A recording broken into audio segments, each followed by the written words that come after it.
This had to be one of the dumbest wrestling shows of all time because of the Mickie James angle. Everybody's heard about it. Some of you have seen it. I have now seen it. And at the time, I didn't realize fully, first off, what I was in store for. And second off, I didn't realize when I heard about it, and later when there was that brief clip that aired on the website, I was unaware that in the magical world of TNA, this had been taped earlier. Yeah. James Storm, I'm still trying to wrap my head around this right now. James Storm killed Mickie James. It sure looked that way. Or technically in storyline, he just tried to kill her, but she only ended up with a massive concussion. Mm-hmm. Which, by the way, I believe the TNA website described as borderline criminal. Borderline? That's what they said. Borderline? Yeah. You lie. I can't know. I must look this up. Go check it out right now. Borderline criminal. Him pushing her off into her, what appeared to be certain death. I'm not familiar. Maybe I'm not a legal expert of Tennessee state law or anything. Well, maybe you should be. You wouldn't be so surprised. Pretty sure in all states it's illegal to push people off of things. Come on, it's Nashville. Anyway, the point was, he pushed her off supposedly to her death. We later learned it was only to her near death, a concussion. You found it? I did not find it. I'm looking at the TNA website. It's got an ad for Impact, a couple of videos to watch, segments you can watch, a top 5, and then fall in love with Asian women. What? ChineseWomenDates.com. Hold on a minute. That's what I see. Is this just your computer? Have you been on too many porn sites? I have not been dating Chinese women. ImpactWrestling.com. Let's see what comes up here. Probably is, Oh, how about that? Oh, you see too? No, mine says hot, big-boobed blondes. Did we swap computers? I'm just kidding. Oh. Well, I don't see where you see it, though. I don't have that on mine. It's on the right-hand side. Scroll down a bit. I've got Skechers Cali. Oh, there you go. Free gift, in-store only. I don't have these hot, naked Asians, Vinny. She's not naked. It's a dating site. Oh, yeah? But regardless, I guess this is a joke more about me than on Impact. Okay, I got another one here. All right. QFC. Be inspired. Make way for flavor. Be inspired? I'll try one more. Are you saying hitting I'm just refreshing it. No, this is the Silver Reef Hotel, Casino, and Spa. Roberta Flack is playing. Vinny. I got the same one when I hit refresh. Oh, no. And then hit it again, and I get something for enjoy the internet. Huh. Simple, flexible protection for all your devices. Might be a good time to clean that search history there, buddy. Where were we? This is all so much more fun than Impact. I got another one. Amazon Prime. How about that? I'll do one more. Frontier. How ironic. I got Redbox. Yep. Roberta Flack is back again. I've not got one Find Hot Asians yet, Vinny. Progressive. So, Amazon again. Yeah, this ain't looking good for you, buddy.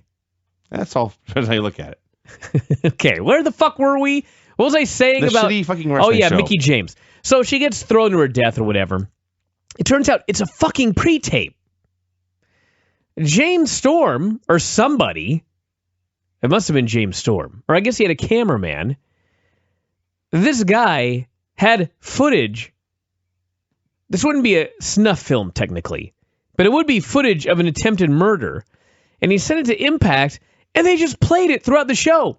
And worse, they teased the climax until the end. What cocks? Yeah. Some producer there got a tape and went, sweet Jesus, James Storm, he fucking killed Mickie James. I got to splice this up and put it throughout the show. Man, by the second hour, think of the audience we'll have built with this.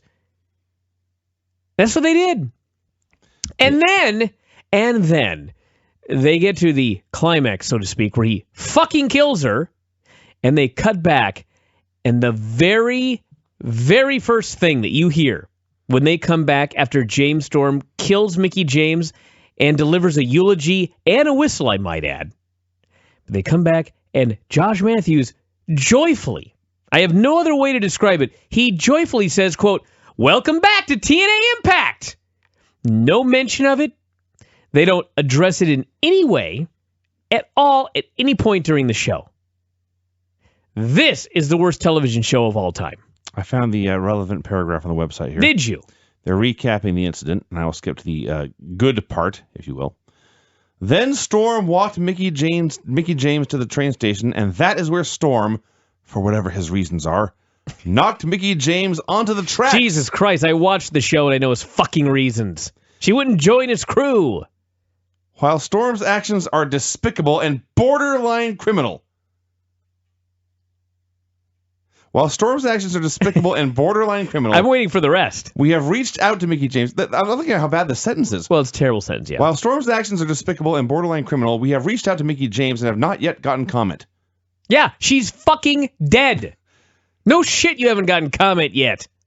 Mickie was tested and passed all concussion field tests. She passed? That's what it says. In fact, I skipped a sentence. I'll go back here.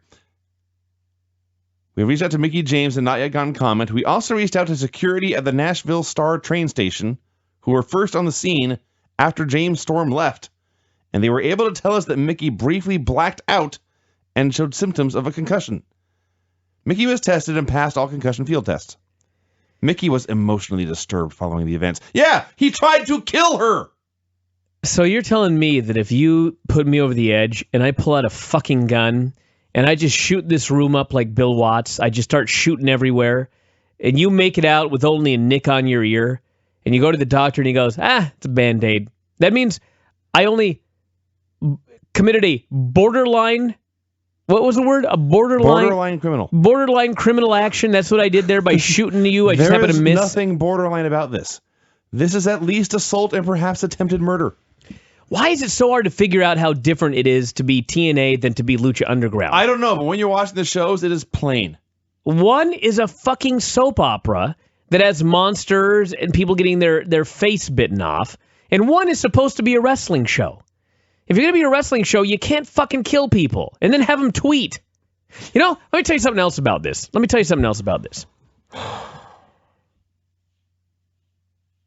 It is possible to play devil's advocate and to be fair to TNA. It is possible that they said, Mickie, we're going to kill you. So please don't tweet. It's possible. The issue is, I don't think Mickie James is coming back anytime soon. And Mickie James really does have a music career. And Mickie James really did have events coming up this weekend. Are they going to pay her for those events that she's not allowed to tweet about? Of fucking course not! So you're going to write her off television, but then tell her that she can't tweet about the other things that she has going on in her life that's actually paying her? That doesn't make any fucking sense. This whole thing is so bad. Unbelievably bad. Ruined the show. That and the barbershop quartet. You know, there's 100 things to bitch about this show, and you're not wrong about any of them. But what bothered me most of all, that's how boring it was. It was very, very boring, and the reason it was boring is because not just that every match was exactly the same, but every minute of every match was exactly the same. They did a little early back and forth stuff, moving as fast as they could. There was a heat segment moving as fast as they could. There was a comeback moving as fast as they could, and they did a finish. There was no drama. There was no build to anything. There was no change of pace. There was no selling. And usually when we say no selling, most times we watch wrestling, it's because the guy who's on defense suddenly pops up and is not hurt anymore. Hernandez does this. Dean Ambrose does this. That's common. There was no selling here because the guy would get hit, and before he could act in pain, they would hit him with another move. There was absolutely no reaction to anything. It was just stuff throughout. It was very monotonous. I watched the same match about 5 or 6 times here, and it was a crappy match. So let's begin. Show opened with a barbershop quintet, in fact, in the ring. Apologize. Well, everyone made. There's never been one before. There's a reason the term barbershop quartet is because they got a real barbershop quartet, and then they needed an indie guy who was going to get his ass beat up. Yes. So they did an a cappella rendition of Ethan's theme song as Ethan came out. And I will admit, when they did his song on the barbershop quartet, I did chuckle. I thought it was stupid from the moment there was a barbershop quartet in the ring. Mm-hmm. I understand that Ethan Carter III is wacky, and he is a wacky guy, and he's funny. But funny, don't draw money. I've heard that before. Still, in 2015, this will never, ever change. And it was, by the time this was over, it just made him a joke. It made him a geek. The whole thing was just a big ha-ha. It was a big ha-ha. And he's supposed to be the number one contender who's going to be going up against the wrestling machine Kurt Angle. And it was all ha-ha. Funny. Dude singing trouble, trouble, trouble, trouble, trouble over and over again. Which, I never hated the song. I knew that's what they were saying, but I was trying to block it out of my mind. Now I just can't stand the song. Why are they singing trouble repeatedly? That's how his song goes. What a stupid song. I didn't write it. Josh and the Pope were in the hotel tonight. Yeah. Doing commentary. I thought Pope was pretty good. He was all right. Josh had a meltdown at one point. Oh, God, this idiot. We'll get to it. I'm just going to flat out he's an idiot. He's a heel in the opening segment. And then I wasn't keeping track because I was trying to just zone him out. But later on in the show, then he's a babyface. And then later on in the show, he's a heel again. I don't give a shit about an announcer who's can't decide whether he's on the side of the good guys or the bad guys. And he just sucks. All I know is at one point he went into a long argument with himself about honesty in sports. That's right. What was that about? Oh, when the ref believed a blind tag. I guess. Dude. Anyway, Ethan's out there. He's got Tyrus, and we'll get to him. He's got two lovely ladies in gowns. He's got his singers, and he's celebrating being top contender. And I as I mentioned, I admit that I thought it was funny the first time. Then they started singing another song. Dumb. The joke was funny once. It was not funny twice. You know what's so bad about it is as horrible as it was, you had Tyrus, who, keep in mind, he was once a dancing dinosaur. Mm-hmm. He was appalled. You had Kurt Angle, a man who once put on a miniature cowboy hat and played a banjo with Steve Austin. He was gobsmacked. Everybody was just... In storyline, EC3 is an idiot and a geek.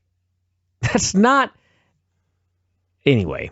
And you know what? I got more. So Spud comes out, or Kurt comes out. Even before then, more comedy as Ethan tried to get Tyrus to dance and Tyrus wouldn't do it.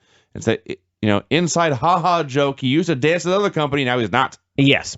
So Kurt comes out and he says he thinks that Spud deserves a shot. He should be next in line.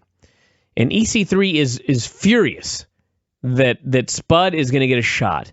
And so he spends a whole show. I'm jumping ahead here because I don't give a shit.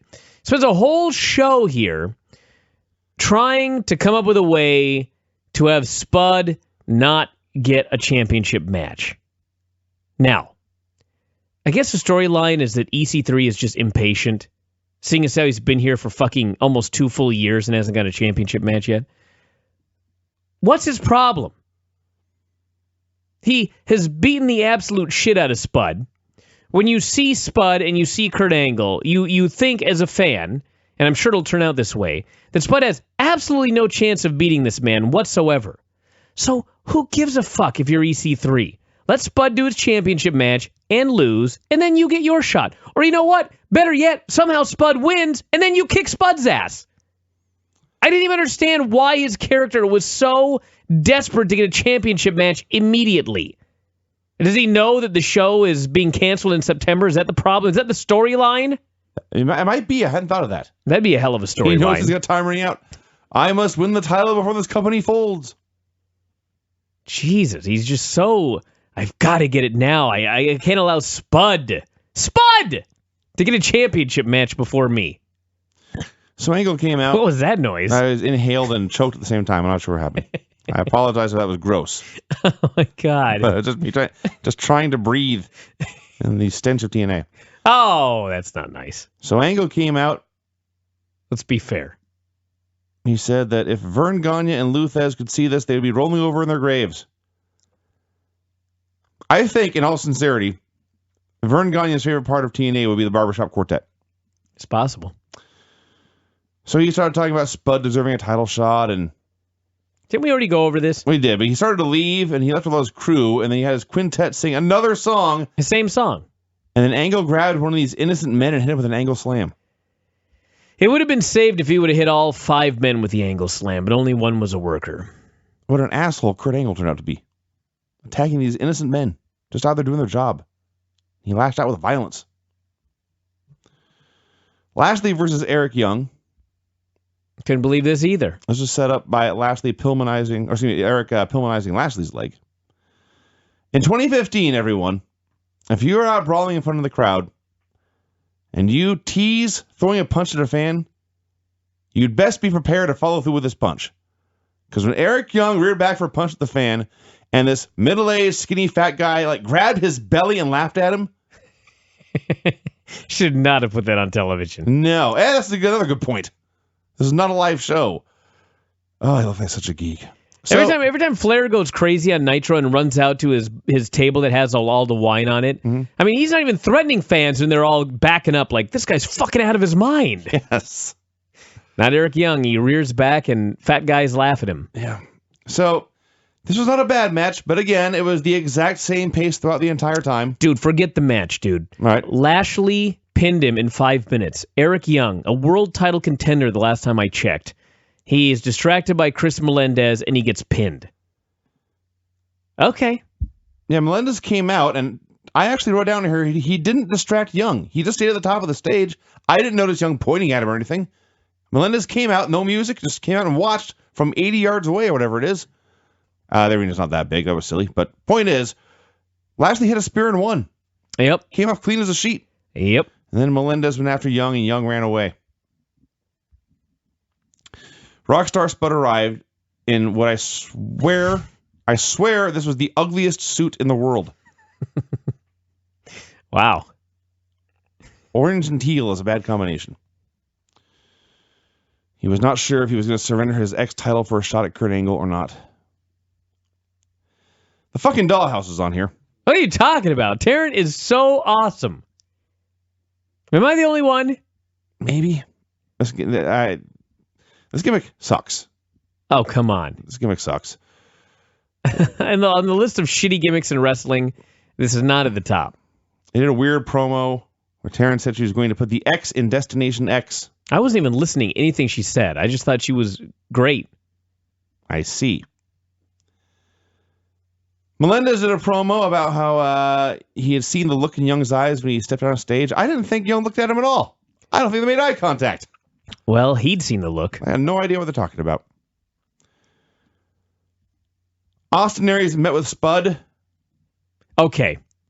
I'm trying not to get mad about every single segment. Hence, I put over the Dollhouse. Austin Aries comes out, and he gives his annual pep talk. But this time, he's suggesting that Spud just hold on to the belt. Because you can't beat Kurt, he says. He tells him sometimes the grass isn't greener on the other side. Although I could probably alert Austin Aries that actually sometimes it is. But the thing that pissed me off, and I was listening,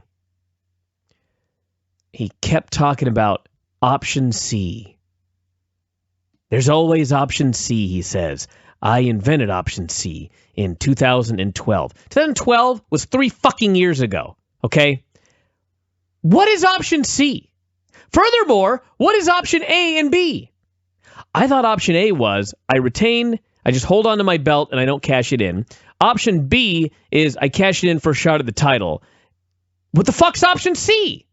If option C is I cash it in, what the fuck is option A and B? I have no earthly idea. Nobody explained what option C was. Nobody explained what option A or B was. I guess the people that watch this show nowadays, as we've learned from following TNA Mecca, are such hardcores that they probably all knew what option C was, but I don't know what it was. I have no idea what it was as a viewer. I don't know what A is. I don't know what B is. I don't know what C is. And they just talked about it like I should know.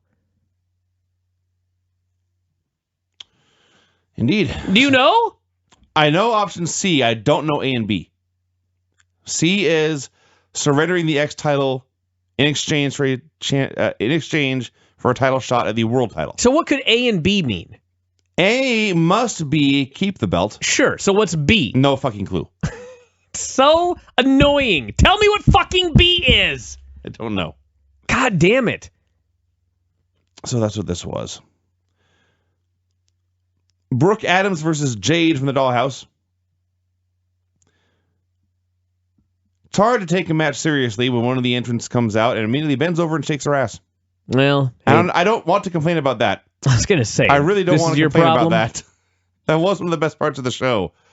But, yeah, so they did some moves for 4 minutes, a bunch of scripted spots, a lot of interference. Hey, at least she's displaying her ass now. Yeah. It took 3 years to figure out that we should display it since it's so great. And then there was a lot of interference and botched interference leading to the babyface hitting a move and winning. In other words, it was a Raw match. Well, I don't want to complain about everything, but Brooke has a pin, but Marty puts Jade's foot on the ropes. Now, Brooke didn't see this, and Jade was, in fact, in the proper position to get her own foot on the ropes without any help. But somehow Brooke presumed it must have been cheating on the part of Marty. So she goes over and she grabs Marty by the hair, and she's yanking her by the hair, and she's completely distracted. And one would presume that Jade would then roll her up and pin her, but no. She then pinned Jade. What a shitty team. Yes. You two fuckers could not beat Brooke despite cheating. How are you going to get heat when you're a heel and you're so fucking competent? It is the story of TNA. This was so TNA. Everyone's gimmick is that they suck. This was so TNA because it wasn't a Raw match. This was every Raw match, but then they did a swerve. I see. And the swerve was not for the best. Brooke celebrated this win. I know we talk about how... It was great. She bounced up and down. Okay, well... She was so happy. When you put it that way, yes.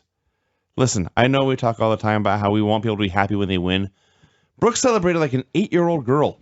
Well, no, her boobs were way too big. She jumped up and down and she squealed. Yeah. I was cool with it. Trying to be positive. Why? The size of these boobies. Yes, she has amazing buttocks and large fake breasts. Vinny is so great. Turning 40. He's over the tits. You're like Wang now. Different. Anyway, Borash interviewed Ethan backstage. I got to tell this story because it actually involves Wang.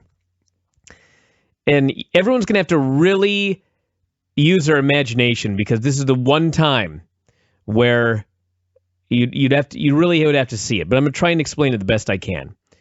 So I was showing arm bars the other day, and I was using Wang as a demonstrator. So everyone has seen the basic straight arm bar. One guy's on his back, and you put one leg over the dude's chest, and you put one leg over the guy's face, and then you hold onto his arm, and you straighten it the wrong way, right? Sure. So I'm demonstrating this on Wang. Now, the way that I learned it was a guy's arm has to be straightened the way it's not supposed to straighten. And so in order to make sure that the arm stays in the position that you want, you pinch both of your knees together. Because when you pinch both of your knees together, you like kind of lock the elbow, and thus you're keeping their arm in the position that you want. You're keeping it straight, and you're able to hyperextend it. Now, the reason I say the way that I learned it was because if you ever watch Ronda Rousey do the armbar, she does the exact opposite. She spreads her legs wide. I guess one of her knees is holding down the person's face. But I was always told you should pinch your knees together. And I would think that 90% of the people that learn jiu-jitsu have learned that you need to pinch your knees together. So I'm laying there on my back, and I've got Wang's arm between my legs. Really happy you said arm. Okay. And I'm pinching my knees together, and I started explaining to the class that it's very important that you pinch your knees together, because if your knees are wide, there's a lot of play in the arm. And so I take his arm and I kind of, shake it back and forth to show that there's all this play. And then I pinch my knees together. So one of the guys, Ryan, is laying down as I describe this. Everyone else is sitting up and looking at me, but he's a little over to the side and he's laying down. So from his back, all he sees is me on my back, and Wang's arm is sticking out from between my legs, and his hand is in a fist, and I'm shaking it violently side to side. Fucking died. This, maybe the convention. I'll recreate it for everybody. That's a good idea. Didn't work just describing it, did it? I honestly have no idea what you're talking about. Where's my sound effects right here? No.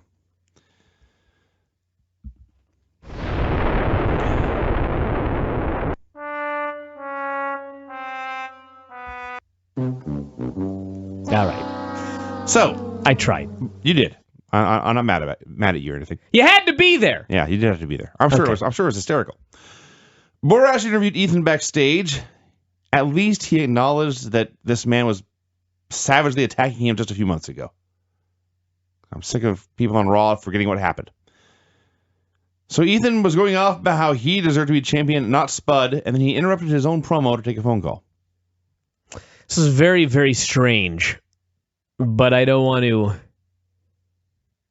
Man, people will get mad. Ethan had a very, very strange comment that I interpreted in a very, very interesting way. But I don't want to make any accusations, so I'm just going to move on. You can all watch it and come to your own conclusion. Rebel backstage congratulated Brooke on her win. Brooke left, and within 3 seconds, the Dollhouse came in and laid out Rebel. No! Within 1 second. The point is Brooke deaf? That's what I was thinking. That's why I was pointing out it was not 3 seconds. Because if she is, that should be, that's... They had a girly celebration, and Brooke, like, if you imagine just the frame through like just any television show, the frame. The second she was out of frame, these girls show up, and it's not like they just, like, shot her with a gun with a silencer on it, which on this show, I wouldn't be surprised. They beat her fucking ass with chairs and metal. It sounded like an earthquake had hit. And the funniest part was... And Brooke's just gone. Brooke's just gone. Everything on the show was too fast and rushed and compressed, including this promo here where they jumped in almost before Brooke was even off camera. Then the beating itself went forever. And the beating went so long, they had to edit it for time. It was funny because they're in the middle of a beating, and then one of the girls goes, just like stops and says, hey, why don't we... And then they cut it, and then they bring it back later. I was like, did you mean to put that part in there, or what happened didn't here? Even notice. I did. I was laughing. I hate this show. Let's talk about Micah. We had the Beatdown Clan versus the Rising. Drew McIntyre, Eli Drake, and Micah against MVP, Kenny King, and Loki. Again, if your name is Micah, I apologize. Cool name, but I don't think tough guy. Maybe it's because I've never met a Micah who was tough. Maybe that's the problem. Maybe there's a Micah out there listening right now who could just whip my ass, but I've never met one. And Micah is the son of Haku. Haku, who, along with Barbarian, had the most fantastic squash match, killing fuckers on Nitro, the last one we watched. His real name is Tavita Fafita. Really? Yeah. Tavita Fafita. And they call him Micah. Micah Miller, UFC fighter, 9-1 record. I don't even remember Micah Miller. Isn't Micah like a unit of measurement that is extraordinarily small? When I say 9-1 record, I'm looking at his... Well, okay, this is UFC's own site, mind you. Over the top it says Micah Miller, 910. You scroll down to fight history, I see loss. Yeah. I'm confused. Anyway. So they had a match where they did a bunch of moves, and then some more moves, then another move, and... Here, it just proves it right here. You know what Micah's Latin for? Crumb. That's a tough name. Oh, not aware. And it's the way it's spelled in TNA. M-I-C-A. That's Latin for crumb. So it's, if you just turned on this match at a random point, you had never seen Impact in your life, but you knew wrestling, and you turn this on, you would have no idea what point of the match it was. You would not know if it was the comeback. You would not know if it was the heat. You would know to see guys doing moves. and then you left the room and came back a minute later, you see more guys doing moves, and you still wouldn't know who was the babyface or who was the heel or anything, or why you should care about anything at all. Anyway, who won? I don't even remember.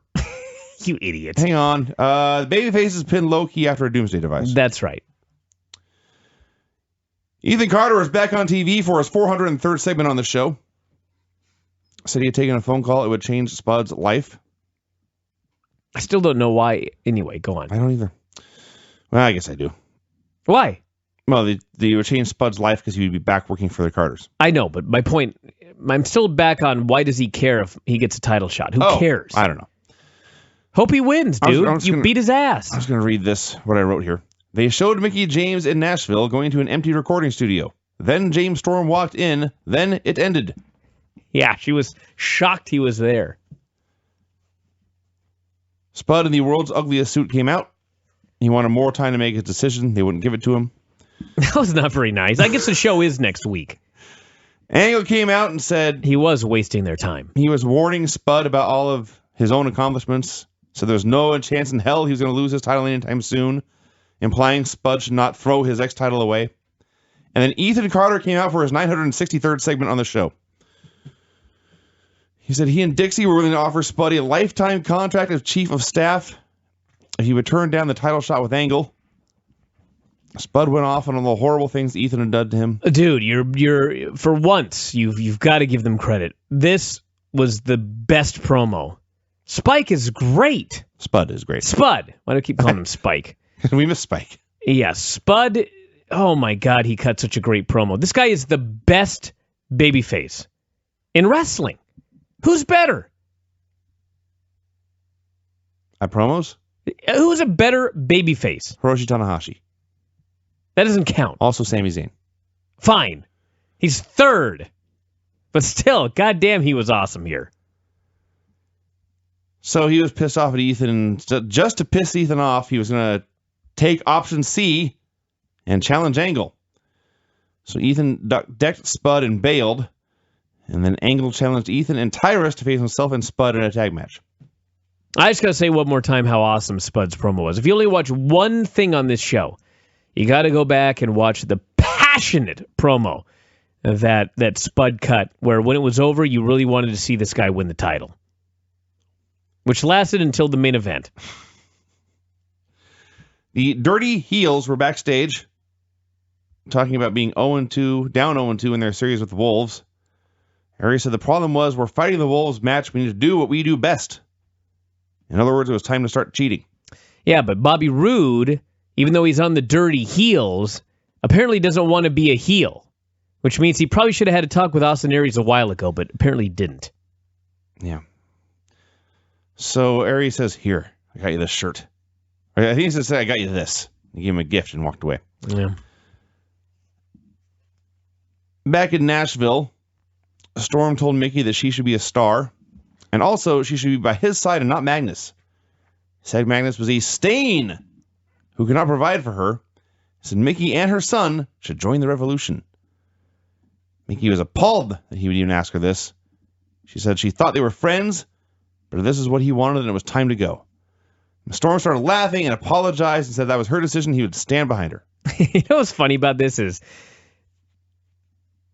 Storm comes up to an engaged woman who just had a baby with her man who she loves. And he asks her with a straight face, leave this fucker, come with me with your baby, and we'll do terrible, diabolical things together. She is appalled. He then says, okay, don't. And they hug. He goes to walk her back to her car. What? That may be dumber, actually, than shoving her off the train platform. Yeah. Dirty Heels versus Wolves. So remember that the gift Aries gave Roode? It was a shirt. It was a shirt. A shirt that says Dirty Heels. Black on gray. This was the build to this. Listen, I'll be nice first. This was a pretty fun match. It was a lot of moves. This would have been a fun match in a vacuum. Sure. But on the show, it was a match I have seen 6 times, or a better version of the match I had seen 6 times. But it's all the same. Let me say a couple of negatives, then I'll go back to the positives. First off, I cannot handle Josh anymore. there was a reference to a stiff kick. Aren't all the fucking kicks stiff, you idiot? What is a non-stiff kick? Why should you call it a worked? Why should you call the rest of them worked kicks? But that one was stiff. I hope the Observer is not responsible for shit like this in his commentary, because I'd be really upset. So, the Dirty Heels hit all of their moves. Now, keep in mind, by the way, they're down. They've lost 2 matches in a best-of-5 series. So if they lose this match, they're done. The championship changes hands. They've used all of their moves. All of them have been kicked out of broken out, or the pins have been broken up.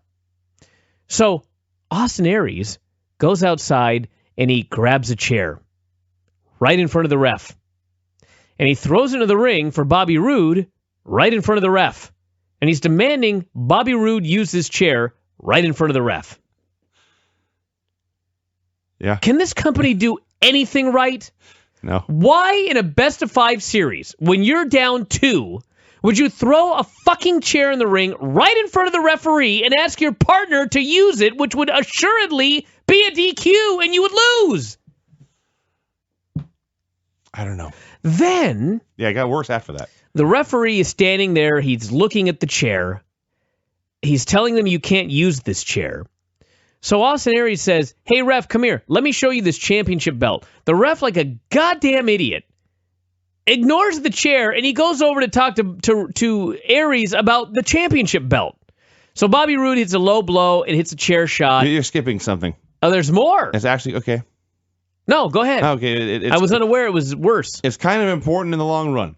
So Roode does not want to cheat. He says, no, I will not use this chair. I think he said, I can't do it. Because he would be DQ'd. Well, that too. But more importantly, it's morally wrong. And then Edwards rolled him up and got a near fall, and Roode kicked out. Then Aries took the ref, and at this point, Roode was desperate, and then he hit a low blow and the chair shot and won. So he went from, I can't do it, it's wrong, and backstage, he didn't want to do whatever it took to win. He wanted to prove he was the better wrestler, to here, in a moment of desperation, as he last resort, is forced to break the rules. And you think, okay, this is interesting storyline progression, interesting character development. This is believable. I can get into this. And then the refs raising their hands, and Roode is smiling and cackling. I'm evil again. Is this Billy Corgan or what's going on? I don't know. It's not good TV. And then James Storm killed Mickie James. Yeah. They were walking by the train tracks. Storm pushed her off. There was a thud. She died. You hear the train coming. He said he had made her decision. She had made her decision. He had made his. Then a train went by and ran over her dead body. And then he called the husband and said she's not coming home for dinner. And Josh joyfully says, welcome back to TNA Impact. We kill women. He didn't say that, Vinny. No, but it was the message implied. No, the message was, maybe this was the one smart thing he did. Try to fucking ignore this. They killed Mickie James. I saw it. with a train. So stupid. He killed her with a train. And then, let me just recap this next segment. Madison Rayne came out, and somebody had watched every Raw angle ever, as well as Stephanie versus Brie Bella at SummerSlam. Madison comes out. She talks about how Velvet was fired. Great way to get her over. Velvet comes through the crowd because I guess she goes to the show every week. I don't know what she's done to her face and her makeup. She looks totally different and not in a good way. Velvet spears Madison and gives her the worst stunner since the heyday of Vince McMahon. Angelina comes out and she uses every cliche that you've ever heard. You don't work here. We can do this the easy way or the hard way. They have Velvet arrested. She then beats up Velvet. They take Velvet out, and then more police come out and they say, oh, Velvet doesn't work here. You beat up a fan, Angelina. We're arresting you as well. They carry her out. This was like every bad angle I've ever seen all in one place. I just want to say that I believe the first time this thing started, when Velvet came out all tough, I'm pretty sure I called her Stone Cold Velvet Sky. And now she is, in fact, using the stunner. She is. They're not even being subtle about it. No. The other thing. It is better. Hey, you want me to be positive? Her stunner is better than John Cena's springboard stunner. That's a fact. Albeit low praise, but it's a fact. So I could have sworn that Josh Matthews said these men who worked for Angelina were in shirts that read "Slut Security." No. You got to be kidding me. I hope I'm wrong. Hold on a second. I really hope I'm wrong. I got to Google this. Actually, I'm afraid to Google it. I'll end up with ads like yours. Probably, yeah. I'll add TNA at the end, which won't help. That'll help.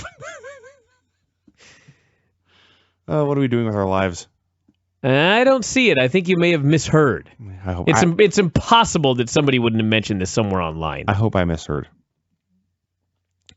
Yeah, so otherwise, all private security guards everywhere carry handcuffs with them and are allowed to use these handcuffs when disposing of, when ejecting people from buildings or whatever.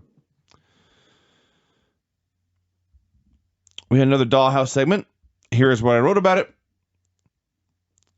Taryn cut a promo about, I don't know. But she said we'd see her next week. I didn't know either, I'll be fair. This gimmick sucks. EC3 and Tyrus versus Spud and Kurt Angle. At last, someone on the show actually used a wrestling hold to keep their opponent on the mat and wear him down and change the fucking pace of the entire show. And of all people, it was goddamn Tyrus. Tyrus, God bless the man. He sucks. I'm sure he's trying very hard. Oh my God. There was a spot where he charged at Angle, and Angle had to low bridge him.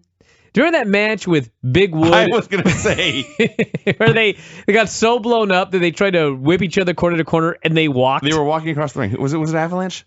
It was Avalanche. And, it was definitely Big Wood. I think it was Avalanche and Big Wood. It was definitely Big Wood. Holy fuck! You never saw somebody get low bridged as slowly as he got low bridged here. Tyrus came to a complete stop. He did. But he wasn't going very fast, so it was not impressive that he came to a complete stop. It's like he's stopping a dime. No. You roll to a gradual halt. So yeah, Tyrus, the worst active wrestler on national TV. Somebody has to be. And the faces hit him with a double team, and Angle put him with an angle slam, and Spud made the cover for the win. Well, what happened was Spud got in there at the beginning. Actually, there's a key point here, yeah. They beat the hell out of Spud forever, and finally gets hot tagged to Angle. Angle does all the work, and Spud does one splash at the end and gets the pin. Or even after that. Well, my point is, it was a fun, happy ending to the match, but literally, there was not one single thing in this match that gave me as a fan any hope for Spud next week. Well, no. Made me want to see the match at all. Oh, and by the way, Josh was a heel again here. Josh Matthews, I don't know how long he's been in wrestling. He couldn't understand why they played Spud's music, even though Spud had gotten the pinfall in the main event match. He was baffled. What did I miss? Bad show. So, the heels segment here was the only point in the match when anyone at any time allowed anything to sink in. This was the only point in the show where you realize, hey, Spud's in trouble. This is a bad thing. So, Tyrus at least, thank God he's slow and plodding because it was different. And then Ethan's working him over and taunting Angle the entire time. And he hits an overhead belly to belly like Angle does. And he starts staring down Angle. And the hot tag was actually a great spot. I will say that. He's staring down Angle. And suddenly Spud scrambles through Ethan's legs and tags Kurt. And Ethan, in terror, turns, flees, and tags in Tyrus. That was awesome. I will admit, that was awesome. Great. All right, so the babyfaces win, and then they're having a match next week, so they go from the win to the stare down. Then Austin Aries comes out for a promo, and I don't know why, but they clearly began pumping in fake cheers. People were booing. He's not supposed to be booed. I don't know. It was very obvious and very lame.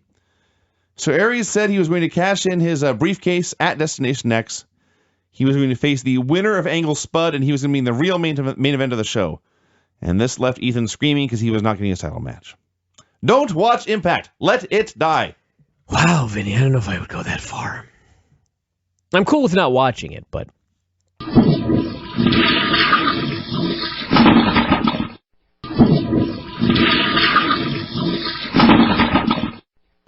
There was some hit and miss stuff in the TNA. Did they address Mickie James? Absolutely. In fact, and she's fine. She doesn't even have a concussion anymore. She is fine. She was just emotionally shook up. And Magnus will be there next week, and he'll do it. But in fact, yeah, they showed the clips again, and when you see it a second time, it's probably equally stupid, if not even stupider, especially when they come right back and say, for those of you asking, she's fine. She had no physical harm at all. So in fact, she does not have a concussion anymore. So that's the story. It was Kurt and Spud was fine for what it was. It's kind of ridiculous in a sense when you really watch Kurt and Spud do a match for the world title. It really was ridiculous, but it was probably the best that they could do. They were both really good.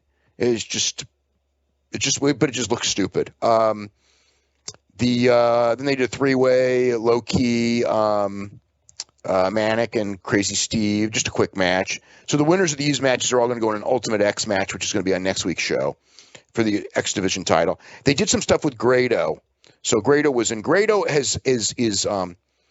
the Grado's there for comedy, and it was hit and miss. His first segment completely sucked. He was there, and I guess he was acting like he was, doing box jumps, probably because they probably watched a film of Triple H doing box jumps, and everyone's obsessed with that. So the gimmick is, of course, that he was going to box jump, but he was afraid to jump, so he never did. And then he tried to do a box jump, and he failed, and it just wasn't funny at all. But later, the idea was that he's supposed to be in an X Division match tonight, so he believes that he's got to make weight. So they show him in a plastic sweatsuit, running around, trying to lose, crash diet, lose weight, or crash, drop water weight, which actually was kind of bad because later. There's 3 skits involved or so. So by the final skit, he wants to weigh in. Okay. And so he takes off that plastic suit, and here's the deal, okay? He's not sweating at all. There's no, you know what I mean? This is the least of our worries. No, but it's you're doing this thing where he's sweating off all these pounds, and then then when he takes off the suit, it's there's no sweat on the guy. It's so anyway, he goes to weigh in, and he gets naked to weigh in, and then Jeremy Borash explains, we don't have any weight class here. The X Division is about no limits, not about weight limits. So, and he doesn't understand this concept at all. So he just wants to know if he made weight. And then Borash is trying to explain to him that, in fact, you don't have to make weight. You're okay. So that was the Grado stuff. The making weight stuff, actually, when he was trying to sweat off the pounds, I thought that was kind of funny. And I guess even the other thing at the end was all right. So anyway, so we had another one of these matches, which was DJZ, Mandrews, and Tigre Uno, which was your main man, Mandrews. Yeah, Tigre Uno won that one, and that's pretty good. That's a good match. Then Jesse Goddard destroyed DJZ afterwards, so I guess DJZ is going to be a babyface. He was pretty good. I mean, all 3 of those guys actually in that match were quite good. Then they had a Dollhouse segment, which was the one with where Kong had to wear negligee to get a championship match, and she refused to do so. So Kong beat up the 2 Dollhouse girls, Jade and Marty, but she didn't get her championship match. And then Taryn Terrell was there in a robe, with lingerie underneath, and said, well, there's not going to be a match, so none of you guys are going to see me in lingerie. So then Brooke came in, and they had the very predictable fight where they're rolling around on the bed because it was a pillow fight match. There's a bed in the ring for their match that didn't happen. And then she disrobed her, and Taryn Terrell covered up and ran away. So I guess we're building to Brooke and Taryn Terrell. So it was what it was. I mean, pretty girl getting stripped type thing. Whatever. Then we had the Grado weigh in, and then it was Kenny King, Grado, and Cruz, which is a Florida guy, and they they as they announced the match, they pretty much tell you Kenny King is going to win, which of course meant he wasn't going to win. And Grado won. He pinned Cruz. So Grado is in the. So it's going to be Grado, Low Key, and Tigre Uno in the Ultimate X match next week. Grado. It's a total Colt Cabana knockoff. Obviously, he wasn't. Obviously he's not as over as he was when they're in the UK, but he's got like I like him a lot because he's different and he's got absolutely great facial expressions and he walks like, he's got this character. So, I know a lot of people probably don't like him because he's not much of a wrestler or anything, but in a 2-hour show, you can have one comedy guy. If you script his comedy well. And then, like I said, his stuff was hit and miss. Then Bram beat up a cameraman, and then Bram did an interview, and he says he hates history and he hates the past. So the explanation is that so he wants to call out somebody, anyone from TNA's past can come out and have a match with him. So Crimson comes out. It's a name that you would, of course, think of as TNA's past. So Crimson is essentially there to be the guy that Bram, who they're pushing really hard, beats, right? So Bram sells the whole match. Crimson does his the Rings of Saturn. Bram nearly submits. Then Bram finally bites his hand, bites Crimson's hand to break the hold.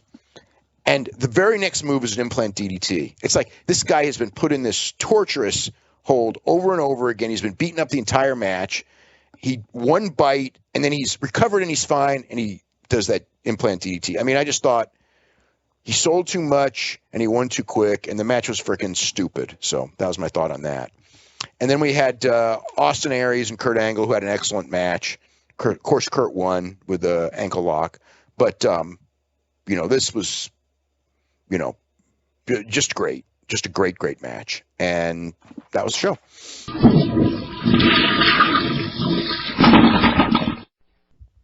So the show opened with a tribute to Dusty Rhodes. It was nice and, frankly, for me at least, completely unexpected. They had a contract signing with EC3 and Kurt Angle. So Ethan says, Kurt, you've beaten everyone. And he listed all the men Kurt had beat, and I wrote it down. Heartbreak Kids, Texas Rattlesnakes, Cerebral Assassins, Electrifying Men, Next Big Things, Ayatollahs, Nature Boys, Superstars who were rated R, Dead Men, Immortals, and Guys You Can't See. What do all those men have in common? Yeah. Not TNA people. He did mention, to be fair, I believe... He tagged on at the very end. 4 TNA guys. Submission Machines, Phenomenal Ones, Charismatic Enigmas, Icons, and King of the Mountains. So yes, those are all ex-TNA guys. That's true. So nobody currently with the company. I guess Jeff Hardy. That's right. So all these men, there's one he's beaten who's still around.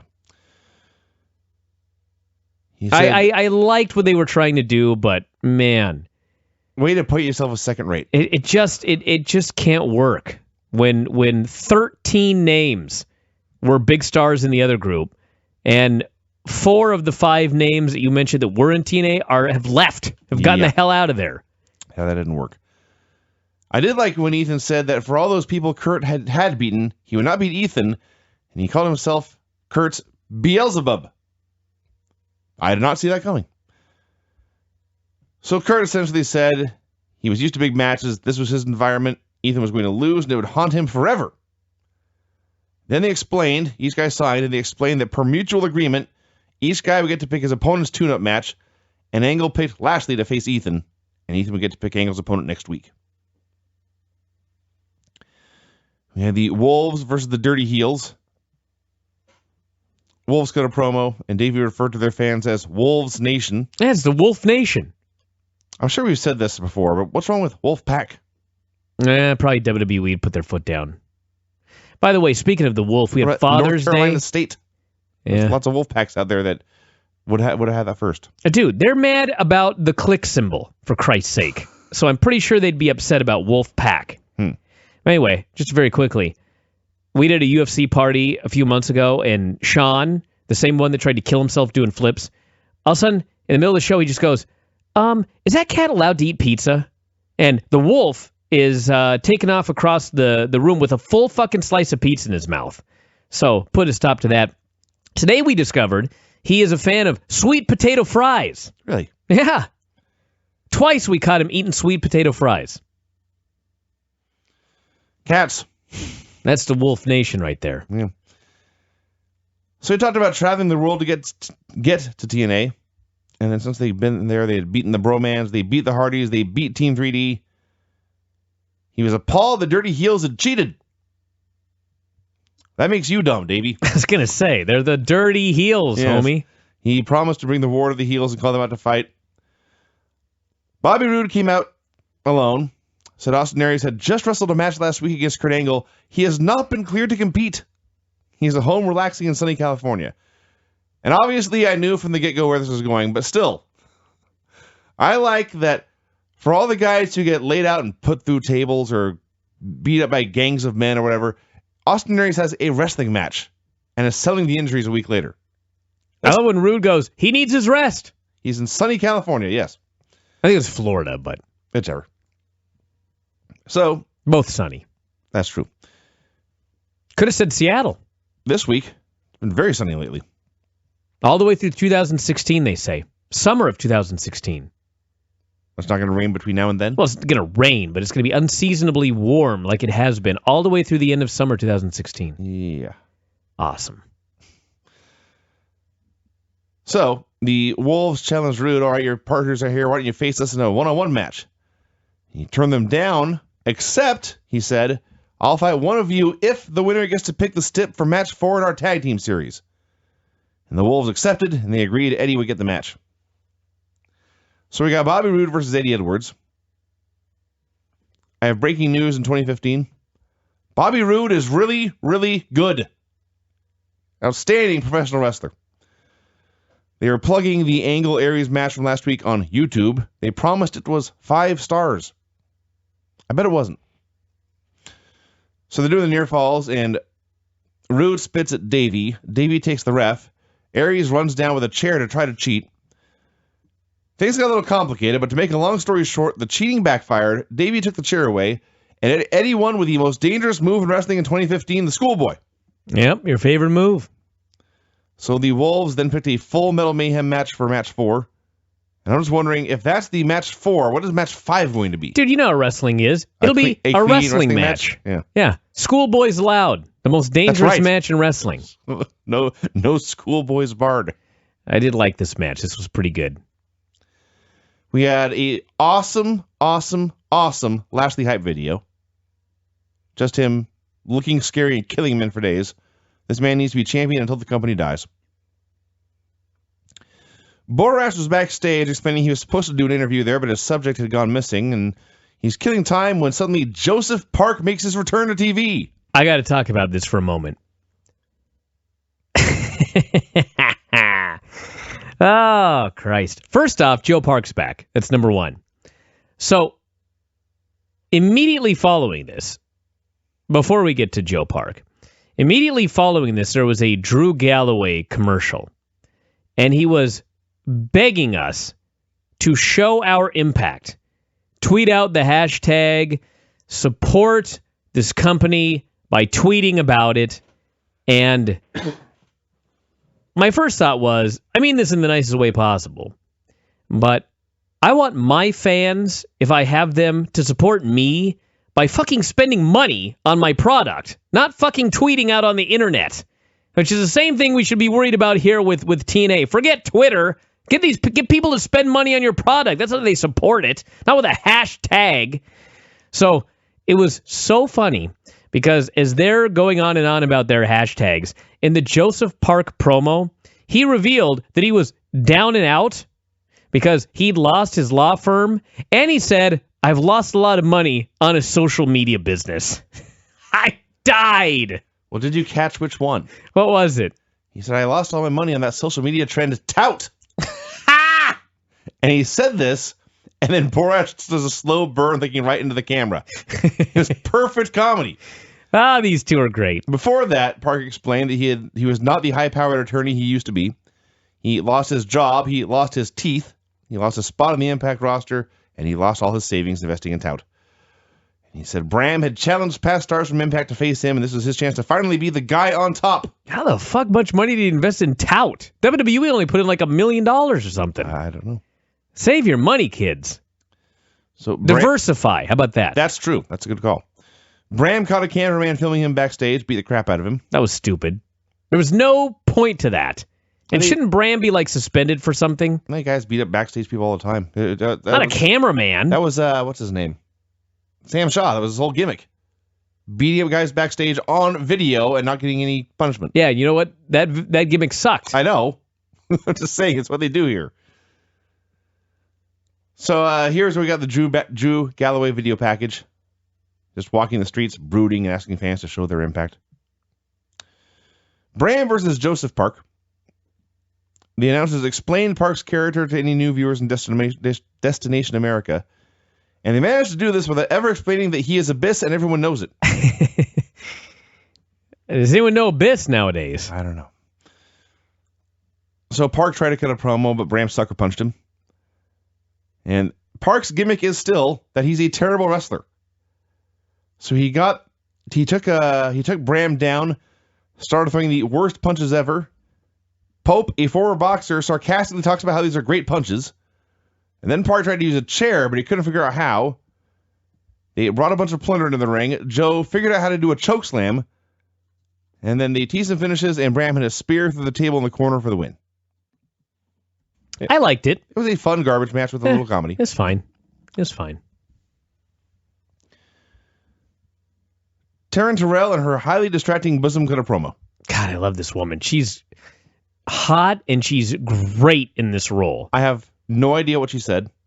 I cannot get past her cleavage. Now, I would feel ashamed about admitting this, that I'm this shallow. And this. Why? It was done for that purpose. When it ended, Josh Matthews said, I got that she was talking about a tag match and something about Double or Nothing, but I had no idea what that meant. And they put the graphic up on the screen, and Josh says, we got a Double or Nothing tag match coming up. I will explain that later.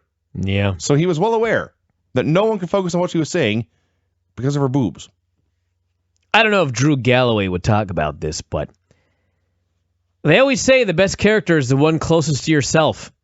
And goddamn, she is the master of this character. I don't know what that means. I'm just saying. Had a wacky video promo about how the world was burning and evil must be extinguished and for the wicked playtime is over. I'm assuming somebody is going to come in and take out the Dollhouse. Marty Bell and Jade versus Awesome Kong and Brooke.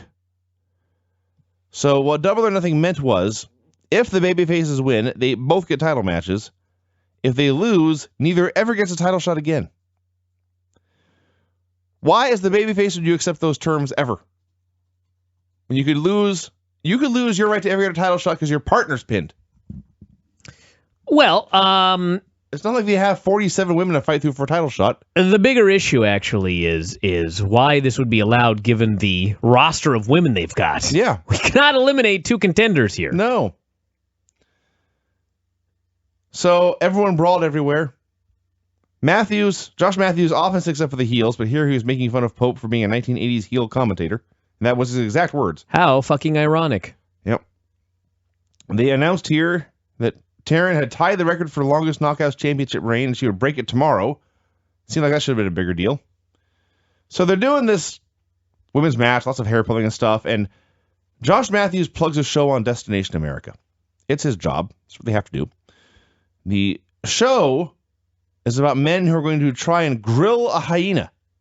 What? To prepare a meal for human consumption. This doesn't sound like a good idea. Keep in mind, this station is canceling Impact. But they're fine with hyena grilling. Well, the issue, Vinny, is how the fuck much do you think it costs to make that show? Probably very little. Well, you know what? Actually, I take that back. I have no idea how much a hyena costs. Well, I presume they're just going to really hunt one. So free. Then you got to fly to Africa. Are there hyena... what do they call them? There's a word. Not farm, something like that. But anyway. I'll find out. Yeah. park, maybe? I don't know. I'm pretty sure if there's a hyena park, you can't go fucking shoot them. Yeah, that's not the word. Ranch. That's what I'm thinking of. Hyena ranch. Yeah. Down at the hyena ranch. Anyway. Oh, wow. What? There's a whole giant section here on Wikipedia. Hyena attacks on humans. Oh, yeah. This may be a hell of a show. I guess so. So Kong made a Titus O'Neil comeback where she was running all over the place. She hit a double suplex, and then Brooke hit an elbow off of Kong's shoulders to pin Marty Bell. So now Taryn has 2 challengers. That's right. Thank God. I like this match. Kong made this comeback, and she looks like this big, mean woman with a bad back, but she'd still whip your ass. Oh, yeah. And Brooke did the splash off the shoulders. Yeah, it's fine. Yeah, and this was fine. Chris Melendez came out for a promo. They showed earlier Eric Young pinned Chris Melendez in something called Hardcore War. And afterwards, he had yanked off Melendez's fake leg and attacked everyone with it, and apparently left with it. Yeah, I love that Melendez is... I mean, every cliche about a one-legged man, he uses in his promo. And somehow, it kind of worked. He goes, Eric Young, I got 1 foot in the grave. Yes. And I'm on my last leg. But I'm ready to kick your ass. I was like, that kind of works. He does literally have 1 foot in the grave. Yeah. That foot's not coming back. So, he said Young had disrespected his uniform, his country, and his flag, but he vowed to keep fighting. He demanded Young come out. And Young came out for some talking here between these hated rivals. They were just standing face to face, exchanging pleasantries. Young credited Melendez for making a huge sacrifice, called him an American hero. But this is pro wrestling, and here I am a 5-star general, a god, and world class, and you are nothing. And I can do even worse things to you than tear off your fake leg if you're ready for that. And Melendez says, you're right, you are higher on the total pole than me, but I'm going to be here to fight next week. Then Eric walked away. I thought it was a good promo by Eric. Their deliveries were very good. It's just the whole concept of, I hate you so much, I'm going to stand here and talk to you. It is a good delivery. Yeah. Jesse Goddard versus DJZ. I'm very sad they broke up the bromance. Where the hell have I been? Happened quick, I guess. I guess so. So, Jesse got red and black gear. He has an amazing physique, of course. They call him Mr. Spectacular. And when they cut to a wide shot, all I could think was, that is Ken Shamrock in 1999. Looked just like him. Having a very fun match with DJZ being small and fast and Jesse being huge and strong. And then Jesse gets a hold of him. He powers him with a backland lift. And he goes to something kind of like a buckle bomb used by Seth Rollins and Michael Elgin and others. But what Jesse did was to throw him in a straight line into the corner. And Jesse's head crashed in the back of the turnbuckle, or the back of his head crashed in the turnbuckle, and his body crumpled up. I shrieked. This is terrifying. Don't do this to people. Then Jesse put on a Boston Crab and won. Cut a promo saying the only time he ever felt like a loser was when he was teaming with DJZ and Robbie. While DJZ was DJing and Robbie E was on the Amazing Race, he had been training. That's why he was the one who looked good and had the muscles. He said he was done with them. He was going to press DJZ out of the ring, but Robbie E, looking completely unidentifiable in street clothes, he ran out to ball with Jesse, and Jesse bailed. And that was that. This Jesse Goddard is pretty good. Jesse's really good. Given his level of experience, and they finally... This is one thing TNA is good at. They took a guy who used to be a comedy geek, and now he's a badass, and he's pulling it off. This was his best promo I've ever seen. This is probably his most effective heel promo ever. Probably the most effective he's ever been as a heel ever. And it's good. I like this Jesse Goddard. Mm-hmm. They recapped James Storm murdering Mickie James by pushing her in front of a train. Holy fuck. Let me talk about this. This, by the way, is the point. The exact point where the show began to suck. I waited all week to find out. I can only imagine this follow-up. And first off, Magnus comes out and he's irate. And he says, I am not letting the show continue until James Storm comes down to this ring. And I thought, Well, first off, it's nice of you to wait 90 minutes into this show that is before correct. you come out here so mad. It's just impossible to buy any of this. So Storm comes out, and he's got a baby cradle, and he's teasing that he's got Mickie James' baby in this cradle. Magnus' son. And I'm like, and Magnus is acting like he may believe it. And I'm just thinking, this is so beyond jump the shark. I mean, whatever the more modern term is, if there even is one, of like jumping over the shark, that's fucking this right here. Because let's just say, how does Magnus not know where his fucking baby is? Why would he believe that James Storm has a stroller with his baby in it? It's so stupid. Apparently, with Mickie either in the hospital or at home, Magnus brought his son to the arena, and then I guess set him down. Oh, didn't have anyone watch the baby? I guess. I'm just going to leave the baby here in the back. I'm sure it'll be fine. So yes, Storm kicks the stroller off the ramp. Magnus freaks out, but it's just a baby. It's just a doll. It's not a real baby. And then when this fucking horrendous segment is over, they cut away so fast, and Josh blew this off as quickly as humanly possible.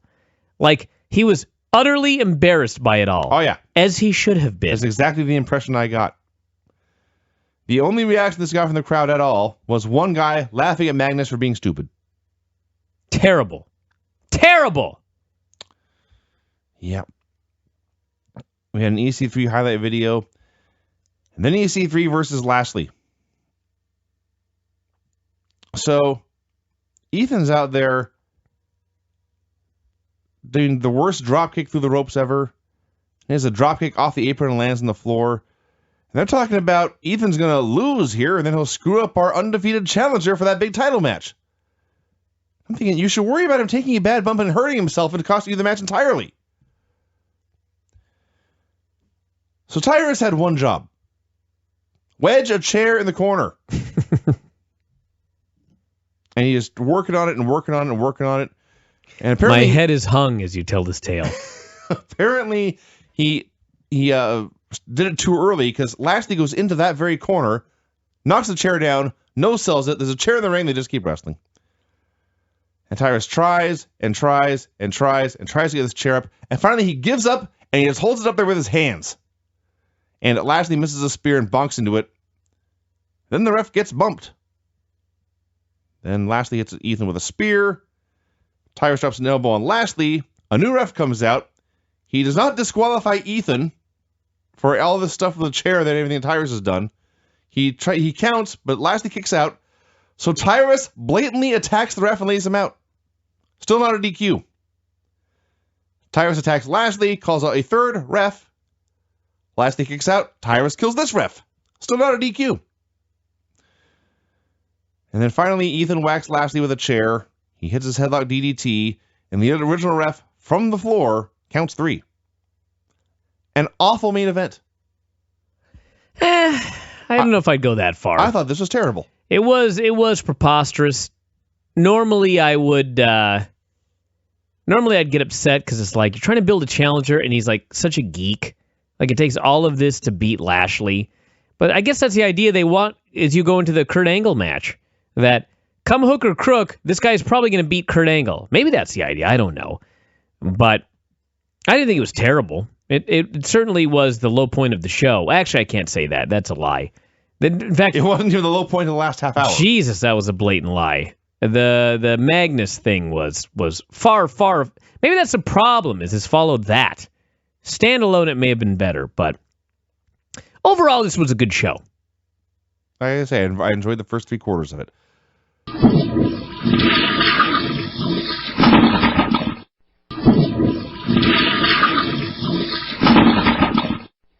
Moments later, Impact went on the air. Jeff Jarrett returned. He's going to a King of the Mountain match. Tons of rumors all day long today. What in the hell is going on with TNA, Dave? I don't know. It's, I mean, Jeff Jarrett was not in charge of anything today. So as far as buying something, that stuff, it certainly hasn't happened yet. He is going to be part of the storylines for a while. It's more than a one shot. And where that goes, I don't know. It was a TNA idea that they came to him with roughly 5 days ago. I presume it includes him going into the Hall of Fame. And why he would do it, I don't know, other than he got to go on television wearing his Global Force Wrestling thing and plugging Global Force Wrestling and wearing his shirt. And he doesn't have TV, and he's got all these shows. So I guess he thought that it would be good to have a plug. And there's more to it. It's probably some form of an invasion angle. And, what transpires from there. If there are negotiations going on, and there may very well be, they haven't been confirmed. I know that the deal wasn't finalized until today, although it was certainly very close to being final yesterday. And it was very interesting that Jeff in his interview mentioned Toby Keith and that he had seen Toby Keith a couple days ago.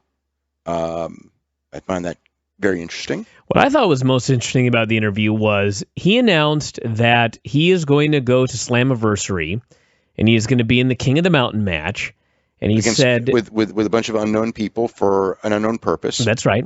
And he said that I did not leave on my own terms from here last time. I was fired. I can't remember if he said during a creative meeting. He said something. I was fired. No, he said he was fired during a backstage promo by That's Sting, right. which was the worked storyline. And in fact, he was with the company for a long, long time after that until he quit. Well after that period. So it's like he used a. But the point was when he said that he used a completely worked story as part of his shoot promo, which was. Okay. Which was what it was. But the point was, when he said that on Sunday, I'm going to go out on my own terms in this King of the Mountain match. And he said it's the final time I'm going to walk down the TNA aisle. I thought that was an interesting choice of words. Oh, but the idea that the next time he walks out, it's going to be the Global Force Wrestling aisle? That's certainly what I thought when he said that. Yeah, I mean, maybe there is talks going on in that direction. But I do know that today was a very interesting day at TNA. It was hilarious. Nobody knows anything. They kept it a secret from everyone. They actually formatted a television show a 2-hour show, and they didn't have like a whole like when WWE does something like this where they don't want anyone to know. They'll just say it's a whole, they'll just say they'll have a blank thing for 8 minutes. I mean, this didn't have blank thing for 8 minutes. This had a 2-hour TV show. So when everything was done, they did, whatever it was, 2 hours and 8 minutes of taping because of that thing going over. And then they had to edit. So the production people had to edit stuff out of the planned television show before it aired, with very little time to do it because, they had to do that. And I just thought, it was a fascinating day there because, as you probably know, everyone in TNA has done nothing but badmouth Jeff Jarrett for the last 2 years and made fun of him and all that. And Bob Ryder, was just like kissing Jeff's ass like something unmerciful today. And people were just like, with all the stuff that he had said about Jeff, and I guess he wrote an article about Jeff. Like within a week or two ago, I think it was right. It's just a little over a week ago because it was right after his first, shows. And just everyone that has been doing nothing but saying bad stuff. Now they're all kissing up to him because they think that, maybe something's going on. And, Josh Matthews even made a joke about about all these people who said stuff, probably wishes they got their tweets back, people who'd ripped on Jeff for other reasons. And it's the wrestling business. So we'll see what happens. But, it was a very interesting day there. And he's going to be on the pay-per-view on Sunday, this mysterious pay-per-view where, now I have not watched the whole show. I've watched a lot of it, but I know that they sure haven't mentioned much about what's on the pay-per-view. I mean, they've given some matches, but none of the key matches they're building that were supposed to be on the pay-per-view are on the pay-per-view. The Knockouts title, which they had already announced this, but the Knockouts title match will be on TV. So they're just doing a 2-on-3 match with Kong and Brooke against Jade, Marty, and Taryn Terrell. The Aries and Roode versus Wolves 5th match is also going to be on TV. And in fact, in these matches that I'm talking about that were supposed to be on the pay-per-view originally are going to be taped on TV over the next couple of days. So like the pay-per-view is going to have a match with Aries against Richards, and the winner gets to pick the stipulations for the 5th match that will be taped before the pay-per-view. How about that? In the same building in front of the same fans as the pay-per-view. Now they should do a swerve, and he should pick a different match live. Yeah, I don't think that's going to happen. But the thing is, that doesn't necessarily give away. I mean, the people in the building on Sunday will know who has already won the match. But it's like when they won't necessarily know who has to win the pay-per-view match, because it could be, let's just say that the match they choose is a Texas Death Match, which I'm sure it won't be.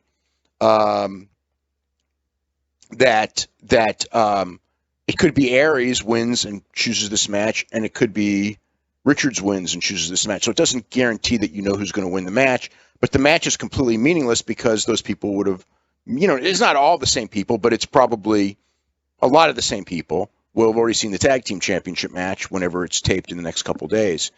They're going to have, what is it? It's Bobby Lashley. So Bobby Lashley is not working Mexico. Bobby Lashley and Ken Anderson against Tyrus and EC3 on the pay-per-view. There's a King of the Mountain match. We know Jeff Jarrett's in it. We don't know anyone else who's in it. And there's Magnus and James Storm in like a non-sanctioned match, and so that's the direction of the pay-per-view. Ridiculous. I mean, it's from what I saw, Vader was on the show working with Bram. So, Bram's going to wrestle Matt Morgan on the pay-per-view. They had Matt Morgan lay out Bram to set up that match. And Hernandez, I don't know if he's going to Mexico or not because he's booked on that show as well in Mexico. But he was called, just a couple days ago. And no, it was more than a couple days ago. But MVP recruited him to take the Samoa Joe spot in the Beatdown Clan. So he's done with Lucha Underground. So it's not like, he's done with Lucha Underground. So that's the story on him. His version is that he didn't come to terms on a new deal, and their version is that he was working against AAA in Mexico, so they didn't want him back. So that's, I'm sure there's probably truth in both of those stories. So that's the deal with Hernandez. Just so many fascinating things right here. Vader 60, Hernandez. Yep. Well, I think Vader was just in for the match, and I was sad watching that. It just, it wasn't like it was that horrible. I mean, considering his age and everything, Vader wasn't really too bad, but it was just, he's really, really heavy, and he's really, it wasn't fun, and he had to pull his pants up while he was going to do his Vader splash, and Bram didn't beat him either, which I just thought, it's like, what the hell? Bram didn't even beat him. They did a DQ finish. Huh. Well, maybe he's back in. Didn't look like it at all. Because he looked like the setup guy for Matt Morgan, which, I would... Why in God's name would you not beat this man if he was only in for one appearance? Well, why, if you have the choice of Matt Morgan and Vader, and one's the setup guy and one's, doing for TV to set up the pay-per-view and the other's the pay-per-view, why don't you do it in the other direction? Well, he is 60. Yeah, but who's a bigger name? Well, he is for sure, bud. Well, then there's your answer. Not that it merely makes a difference, because it's not like anyone's going to buy a pay-per-view to see Vader against Bram or Matt Morgan against Bram anyway. But It's just, to me, it's just like logical that you build the match to the bigger star as opposed to use the bigger star to build a match to a guy that nobody cares about. But I guess that may be just, another, what's the word I'm looking for? Like another facet of why TNA is where it is, because they have absolutely no concept of anything to do with wrestling. And yeah, it's a weird deal. That's for sure. Well, we'll know more in the next couple of days, but a very, very weird day today. And again, I don't know what's going on either, but it's just all so weird. Yeah, that's all I got to say. The people in TNA do not believe that there's an ownership change. Although Jeff will be, like I said, Jeff will be around, more than just King of the Mountain. I mean, as you know, the feeling there is there's some form of a global force wrestling invasion angle that they're going to work. That's not official, but that's certainly the feeling. So it's kind of like they're going to have an invasion of I don't want to say a non-existent promotion, because they do exist and they are running shows, but who's going to be, who's Jeff going to use as invaders? Oh boy, can you imagine frickin' Brodus Clay? Oh my God. Yeah. He's been horrible. No, I mean, he was supposed to be booked on the Jeff shows, and he was told under no circumstances can you work the Jeff shows because Jeff is our mortal enemy. And then today he sees Jeff right there on their TV. Hey, plans change. Yeah, well, I mean, everyone, like I said, they've been bad-mouthing Jeff for years, ever since he quit and making fun of his promotion and the idea that he's going to be a promoter and all that. And then they call him up and want to bring him in, and everybody changed their tune. And but it was funny how things work. Welcome to wrestling. Well, yeah. That is wrestling. I'm just not sure. It's like there's a part of me that feels like this is much to do about nothing, because TNA is such a tainted brand that it's like. That's the whole thing. When I was hearing rumors of an ownership change, it was like, why would anyone in their right mind buy TNA? Well, the thing is you if you could make a deal where you could actually convince Destination America to keep television, and you're buying onto a time slot, and you're going to rebrand it, and it's not going to be TNA anymore, and it's going to be Global Force Wrestling, and he can't get TV anywhere else, and he wants to be a promoter, then I could get that. Why not wait until September when the chances are strong they'll be off Destination America, then try to make your deal with Destination America for Global Force Wrestling with a whole different crew of people and a brand that hasn't been tainted over the last 14 years or whatever? Who knows? Who knows what the answer is? We don't know what happened, but when I was hearing these rumors today, I just couldn't even believe my ears. Well, that you would buy TNA. Well, I mean, it was pretty weird him going on there with the T-shirt of his own promotion, talking on and on and on about his own promotion. The announcer's talking about his own promotion on TNA. All right, we got to. We'll come back to MMA here in a bit, but we got to talk about TNA. There's tons of stuff going down. There is, believe it or not, still a Slammiversary pay-per-view taking place today. A King of the Mountain match for a newly created King of the Mountain title. God only knows why we need this belt. We've got Jarrett back. He's going to the TNA Hall of Fame. We've got people leaving. Where to begin? They did the ceremony. The Hall of Fame ceremony is already done. That's right. They're not even waiting for Bound for Glory, which tells me... That says something, doesn't it? That says something right there. I don't think they're long for this world. A lot of people don't think they're long for this world. I hate to say it because they can go as long as they can go, but I'm sensing that the people with the money are, they're just again, all these guys leaving, nobody being signed to new deals that's worth any money. It's nothing's looking good. Nothing's looking good. They taped so much. They taped so far ahead. I think that they're taped through July 29th or August 5th, which is 2 weeks longer. I was under the impression going in they were only taped until the 15th of July because the 22nd I figured they would do a live show. In fact, I was even told that. And obviously they are. So when they come back on the 22nd, they're going to have 22, 29, and maybe August 5. So they'll actually be several weeks done. So the next taping will take them all the way through the Destination American contract. So when this next taping is over, I mean, that could be it. You know, it really could. I'm not saying that it is, but it's everything is leading people to believe. And I know people in that company, you know, some think that it'll keep going, and others think that July is really going to be it. I don't think that there's there's a very good chance of Destination America renewing them. The rating on Wednesday, while, you know, they're 20% below roughly where they were on Friday. That's with the move that was supposed to bring them up.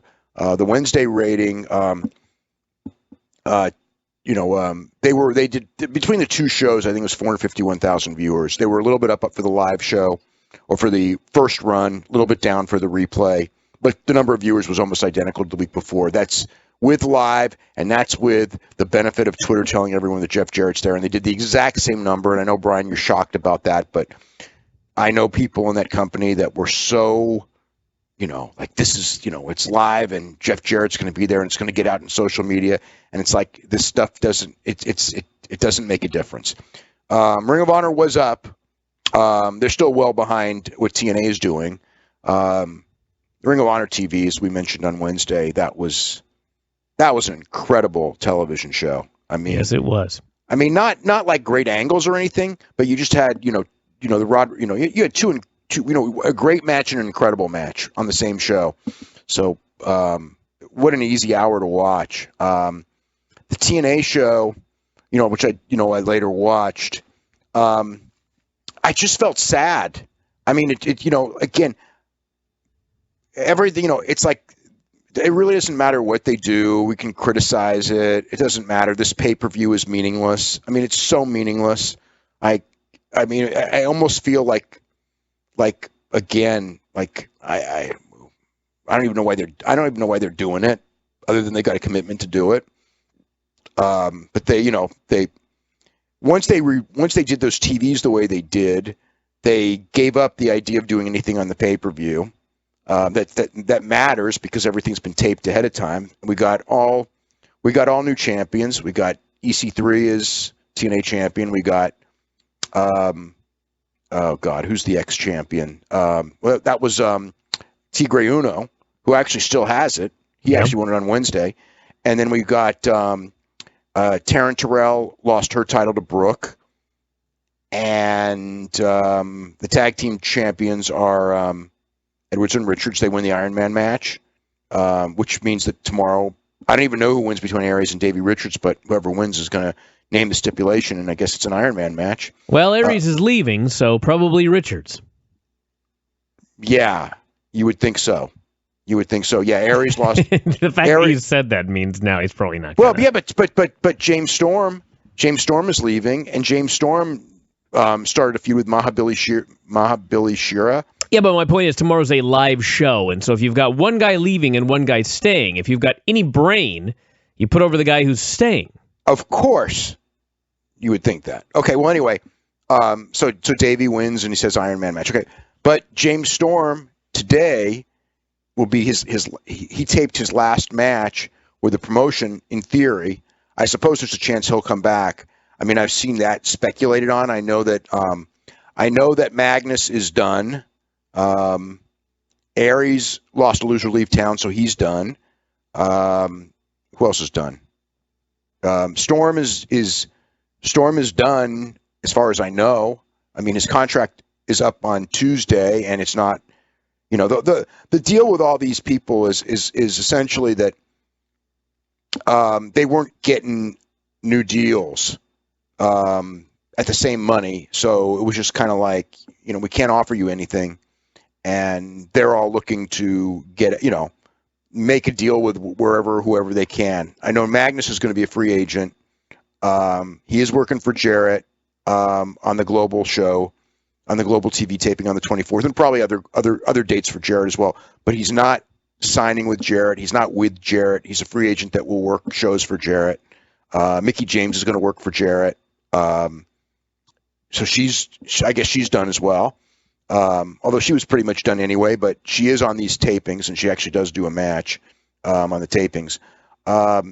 But Storm's last match was against Mahabali Shera, who he turned on, and it was a DQ finish. He did not get beat, which in theory makes no sense.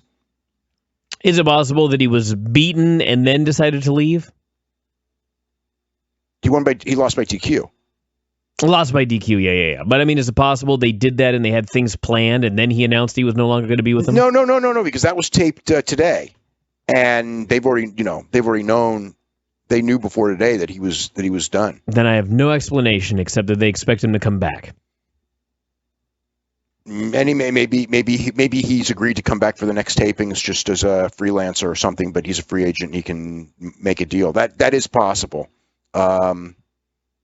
Yeah, Kurt's not going to be the next tapings most likely. He needs neck surgery for a tumor apparently. So.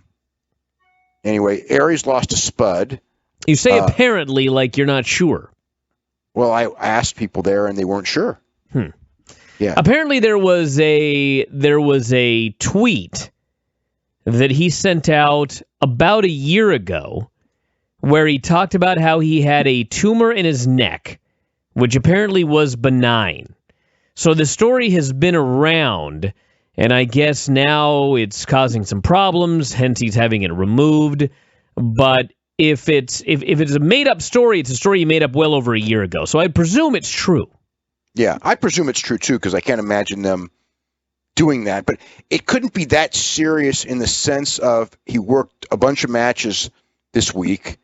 He did an angle today.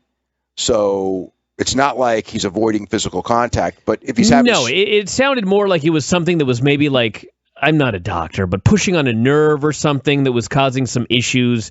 Not something that, this is a life or death deal here, but just it's best to get it out now, and hopefully he can get some strength back. You know what? I got, again, it's Kurt, but if that's the case... Why did he even bother wrestling these tapings? Why did he do these last couple matches? Because he's Kurt Angle and he's crazy. But, if you're going to... If you've got... I know, but this is Kurt Angle we're talking about. I mean, if you're having atrophy and things like that, it's like, okay, that's time to stop. If you're... How many other times in his career? He wrestled for an Olympic medal with a broken neck. I'm sure he's had atrophy many times before other neck surgeries. It's just what he does. Yeah, but it's not... When you get to be 46 years old, almost 47... You'd think. And again, if this company was like on the rise or something, or it was important, it'd be one thing. But he's not on the pay-per-view because they couldn't book him on the pay-per-view because he's the world champion, even though he's already lost it, so they can't put him on the pay-per-view. So it's not even a pay-per-view. It's a bunch of... Not that the TV is actually more important than the pay-per-view now, but it's just a bunch of TV matches that... even if it was just like, okay, you've got the title, you got to lose the title. I could see that. But he worked a couple of matches after. He worked a couple of matches after losing the championship. That why bother? I don't know. Got Jeff Jarrett going into the Hall of Fame. Yeah, we mentioned that already taped. They did the ceremony. Which, by the way, Jarrett's coming in, and they're doing an angle on television where Dixie has returned. She's now a babyface. Right. Because they're going to be doing an invasion angle. But they've already taped the Hall of Fame for a long time down the road where Dixie and Tenay do the induction and they're friends with Jeff. I mean, what the hell's happening here? Well, I think... Are you waiting weeks and weeks and weeks to start this invasion? Yes, that's what it seems like. Oh, my... Do they have the time? No, they don't have it. I mean, if it's going to start on August 12th or something, TV on August 12th or 19th or something. It's going to be a quick invasion. It's going to be a quick war. It's going to be in and out, yeah. Yeah, it's just a bad situation there.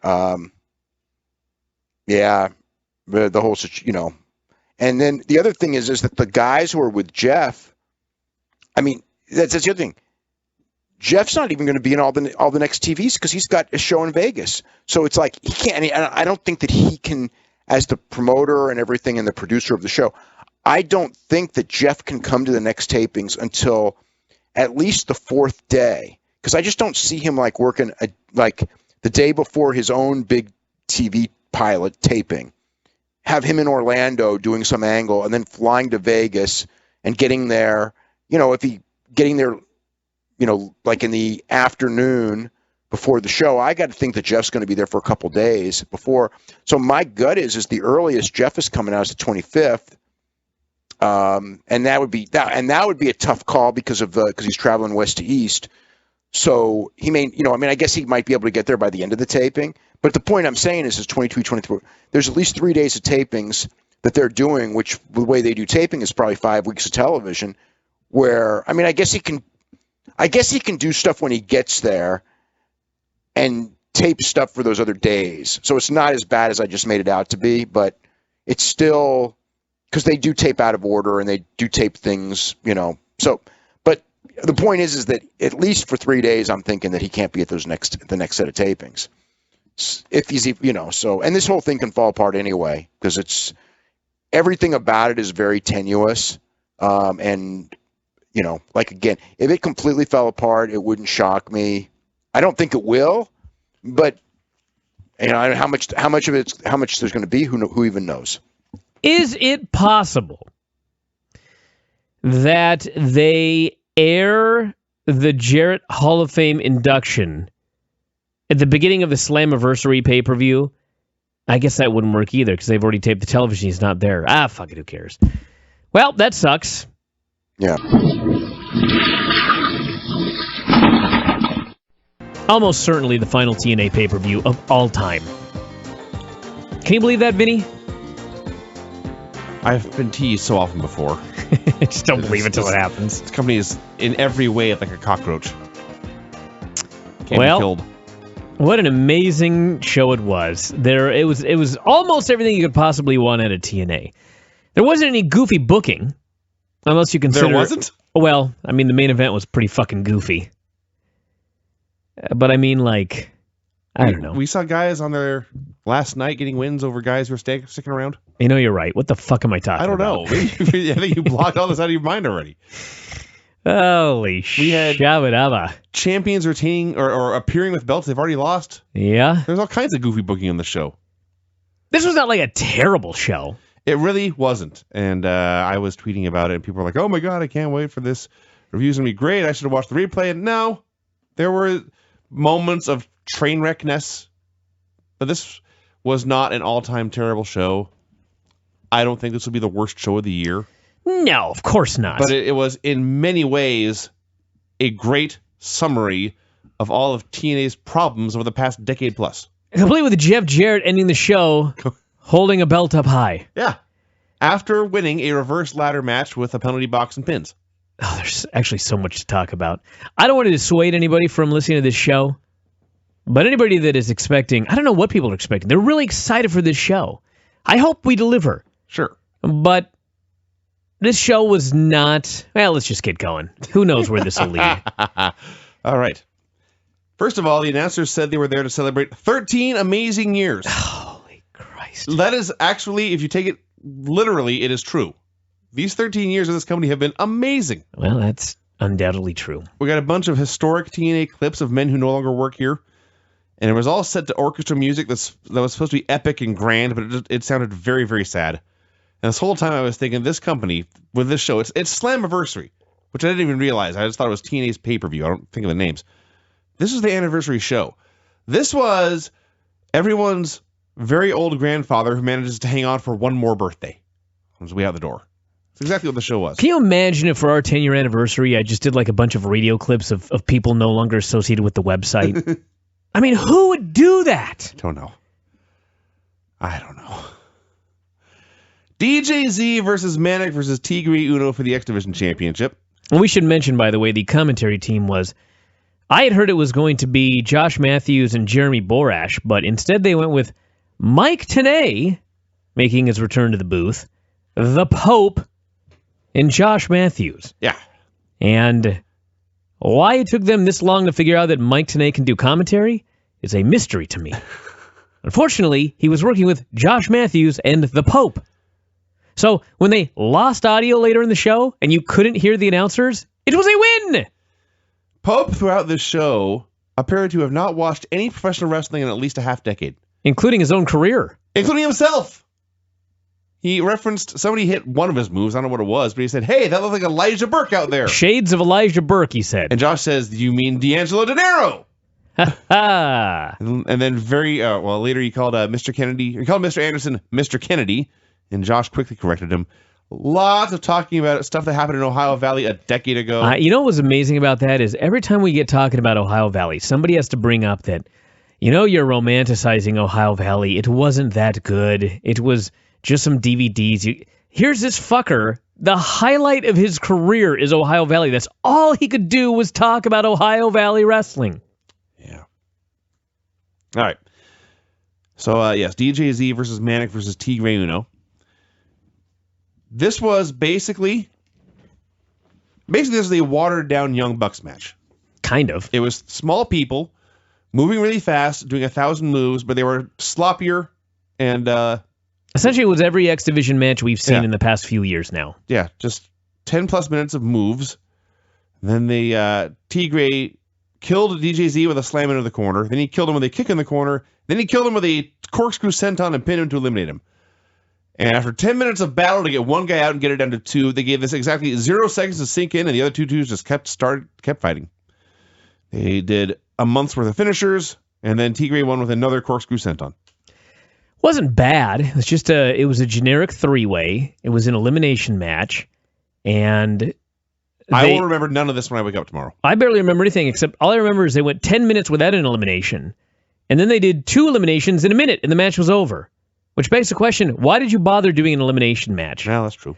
I think they think that if we announce there's a 3-way match, nobody will care. But if we announce it's an elimination match, then people will buy the show. Wrong. Jeremy Borash was backstage. He thanked everyone who'd ever worked with the company. He talked about how he had been there for every Impact, every pay-per-view. Been there since day one. Oh, it's been all so great working with all of you. And my God, this sounded like a man saying goodbye. This literally sounded like a farewell promo. I don't know goddamn anything right now, actually, but I think the idea was that it's an anniversary show. And so on anniversaries, you thank everybody for all they've done for you. I see. But for the life of me, this sounded like Jeremy Borash bidding us all farewell on the final TNA show he ever does. They got 5 weeks of television already taped.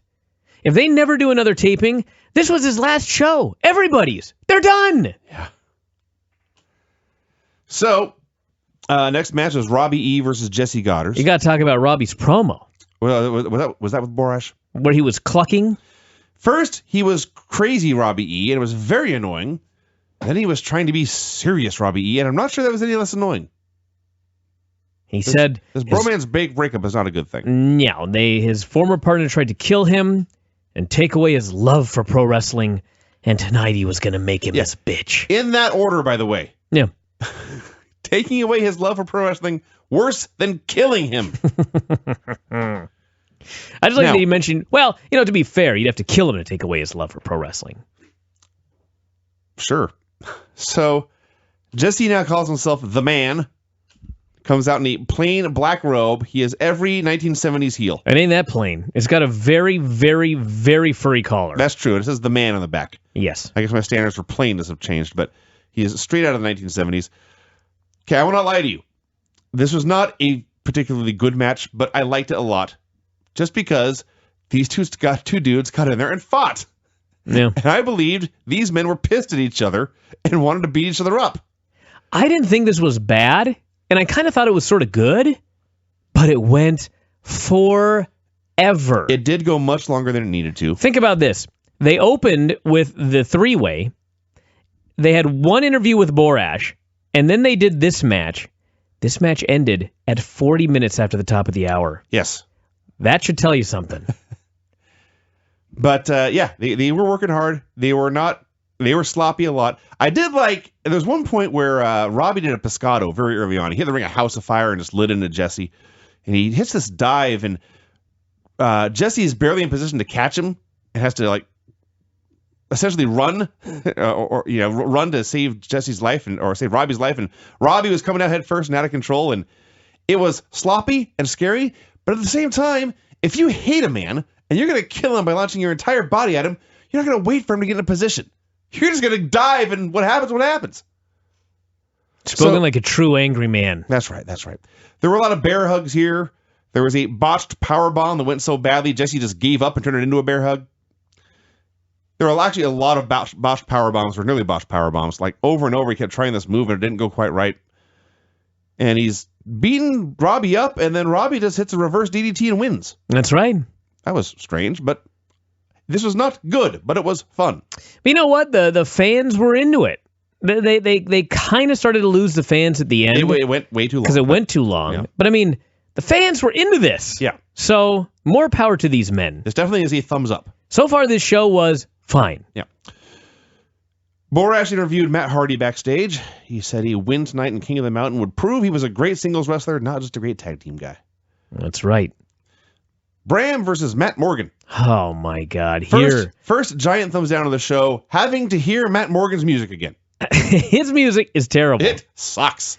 They showed I hadn't seen Matt Morgan in like 2 years.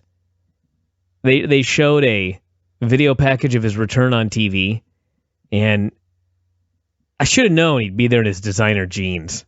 You know what I mean? His jeans were more expensive than anyone else's gear on the show. Some things never change. Speaking of never changing, every time I see him, I always think, when is he ever going to get that back tattoo finished? And I guess it's done. You know what I thought about when I saw Matt Morgan? I saw a guy who's really big, and he's got a good physique, and he's still waiting for the day that alone makes him money. And here we are in 2015, and it's still not working. And the announcers are salivating over him. Matt Morgan is the blueprint of what a wrestler should look like. Tenay called him a can't-miss prospect. Here in 2015, 12 fucking years after he debuted, we're still waiting. He's missed for 12 years. When's it going to happen? I'll give him credit. He was in shape. That's all I can say. Well, Punches sucked. The match sucked. And on top of all that, I'll let you talk about the match here in a second, but to cut to the chase, Matt Morgan came out, and like Elijah Burke, he has not been watching any wrestling of late, because the first thing he did was say, hey, Bram, let's do a street fight. Now, in storyline, Bram's gimmick is street fights. That's all he does is street fights. One fucking street fight after another. So Matt Morgan comes out and he challenges Bram to a street fight. What fucking happens? Well, first off, he does a match where all of his moves are done in the ring, in a wrestling ring. Wrestling moves in a wrestling ring. And then finally, at the end, he gets hit with a gimmick and pinned. What a fucking idiot. Matt Morgan, the can't-miss prospect, is 38 years old. Yeah. So the announcers are talking about how he's 7 feet tall. Then they claim Bram is 6'9". I felt like Daniel Bryan during this match when he called out the tall guy on Tough Enough. You missed this. I did. Oh, man. There's a tall guy who, by the way, is Vince's favorite guy. Of You'd course. be stunned. Yeah. He looks like a cross between Roman Reigns and forget the other guy. Kind of a Kevin Nash-ish guy. He's got the hair. He's really tall. He's got a physique. Good-looking guy. Vince loves him. And at the end of the show, the three judges, Daniel Bryan, Hogan, and Paige, all choose one guy who's on the chopping block. And then the fans get to vote in and vote for who's eliminated. All right. So Paige chose this fucker named Hank, who was literally, I mean, he was the definition of a lump. And he's the one that ended up getting eliminated. But Daniel Bryan chooses the tall guy, who I can't even remember his name. But Bryan just calls him out and he just says, you're tall and you're good looking. He didn't say it exactly like this, but this is essentially what he said. You're tall, you're good looking, you're making fun of people's size. I'm short, and you suck. It's essentially what he said. Was he wrong? You're trying to make a career because you're big. And it's fucking 2015, and you need everything in addition to that. Being big is no longer enough in any way. No. Unless you're like the Great Khali and you're 7'2" or 7'4" or whatever. That's the one exception. If you're the tallest wrestler in the world, that's the one exception. Other than that, you better be able to talk, you better be able to work, you better be able to connect. And Matt Morgan is out there trying to coast on the fact that he's big. Even Khali has a bizarre charisma to him. He does! He can't move at all, but he has more than just size. Anyway, So this match, it was a street fight. They did every garbage spot you ever saw, all brawling on the floor, all weapon shots. And then, I don't know what, Morgan's down in the ring, and Bram decides it's time to use a different weapon. So he goes and he looks under the apron, and there's nothing there. He goes to the next side of the apron, and there's nothing there. And he's digging around, hunting and pecking, and he can't find whatever the hell he's looking for. Maybe if there weren't 6 fucking sides, he could find it. I believe he went to all 6 sides in search of whatever this weapon might have been. The whole time, Morgan is down in the ring pointing to his throat, and I actually thought maybe he's hurt very badly, and Bram is desperately stalling for time here. So Bram gets in the ring, he picks up a chair, he puts the chair back down, he gets out of the ring, Morgan's still down in the corner, and then at last, Bram gives up on the great weapon hunt of 2015. He failed to find it like they have failed to find the Holy Grail for the past couple thousand years. And he gets back in the ring, and Morgan just does this comeback. Yeah. So they go on for a while, and I can only imagine what this gimmick must have been. I don't care. Bram won with the DDT onto a chair. I gave this 1 star, and in hindsight, that was way too generous. I'm presuming that Matt Morgan claims he's retired and he got some big money job. I hope that's the case. I hope the man is making a lot of money and providing for his family, and we don't have to see him wrestling again. But if this was supposed to be the beginning of his comeback, no, I will be not 1,000 times as furious. This cannot happen. The idea that you would come back after 2 years off of wrestling and put on a performance like this, doing nothing. Anyway. Borash interviewed EC3 and Tyrus. And this actually pissed me off, not because of anything Ethan did or said that was bad, but the whole point of this was to plug Ethan's match against Kurt Angle this Wednesday. You will recall that match was pulled from this pay-per-view because they realized no one was going to watch the pay-per-view anyway, so let's put it on TV. Which begs the question, if they know no one's watching the pay-per-view... It's a little different, Vinny. All right. So my understanding is the reason that they moved it was because of the taping schedule they had. Because they didn't want to tape 5 weeks of television with EC3 as the champion, and then he would go into the pay-per-view and then win the championship. Ah, okay. That was their big issue. So what they did instead was, in the same building, they taped 5 weeks of television, including a title change, and then on the pay-per-view he came out and pretended he wasn't the champion. All right. I, honest to God, don't know which is dumber. I'll accept that. But then it begs the question, every single person who bought this pay-per-view, who paid $50 to watch the show, those are the people who will not miss Impact if they are under gunfire. Those people are watching the show anyway. So advertising is still a waste of time. Well, you're right. This all pissed me off. But my bigger, I still don't understand which one is worse. To have the guy defend the title before he wins it, or to have the guy win the title and then pretend he hadn't won it. I don't know. All of this happening in front of the same live crowd. Yeah. Austin Aries versus Davey Richards in one of my all-time favorite matches. This actually was a lot of fun. This was the best match on the show by far. Okay, before you get to that, well, it's out now. This was 2 guys, one of whom, was this Aries last night? Yes. Okay. One of whom has literally quit the company. The other has been around long enough to know this company ain't long for this world. And so these guys went out there, and their effort level on a scale of 1 to 10 was maybe a 2. They took a night off. This was beyond quarter-assing. Now, when I say that, they're so good that Austin Aries and Davey Richards at 25% was still the best match in the show. Yes. I once argued that guys like Shawn Michaels and Ric Flair are so good that if they went out and actively tried to have a bad match, it would still be good.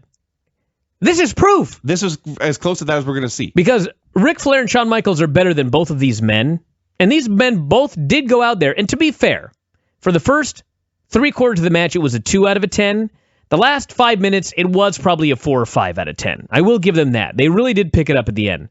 But it was I'm not even holding it against the guys. No, they're smart. It was amazing how much they got out of nothing. I admire them for choosing to take this.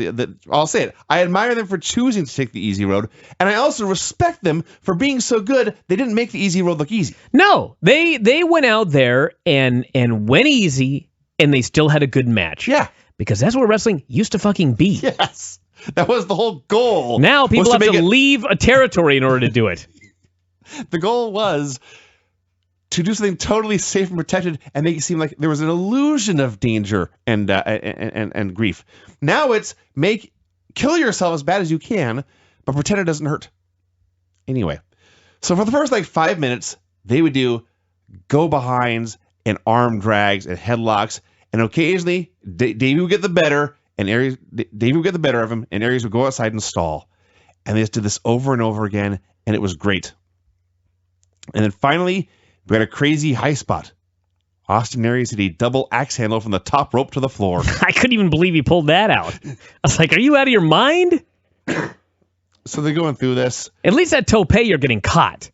That double sledge off the top rope is just hell on your knees.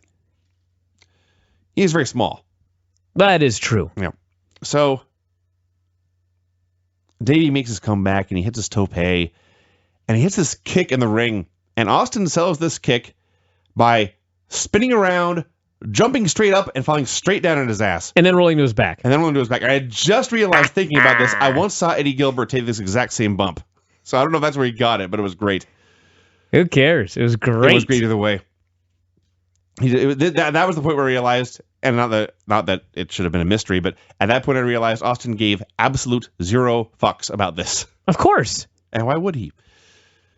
The announcers talked about Pope doing extra preparation for this, said he was trying to impress someone, almost outright saying he was looking for a new job. So Aries had a flurry of offense that included not one, not two, but 3 ear claps. Yes. They hit some strikes in the corner for a while. They tease, dropping each other on their heads. Then Davey hits a foot stomp for a near fall. Then Bobby Roode comes out. Then Eddie Edwards comes out. They start brawling. And you'll never guess what happened here in 2015, everyone. Davey was distracted, and Aries won with a schoolboy. That's correct. The most dangerous move in the world. Hey, it gets better. One fucker's leaving. One fucker's staying. And as God is my witness, on the show last night, I specifically said if they had a fucking clue, Davey would go over. And I began to laugh. Thinking, of course. Sure as shit, Austin Aries beats Davey Richards in his last night in the promotion on the fucking way out.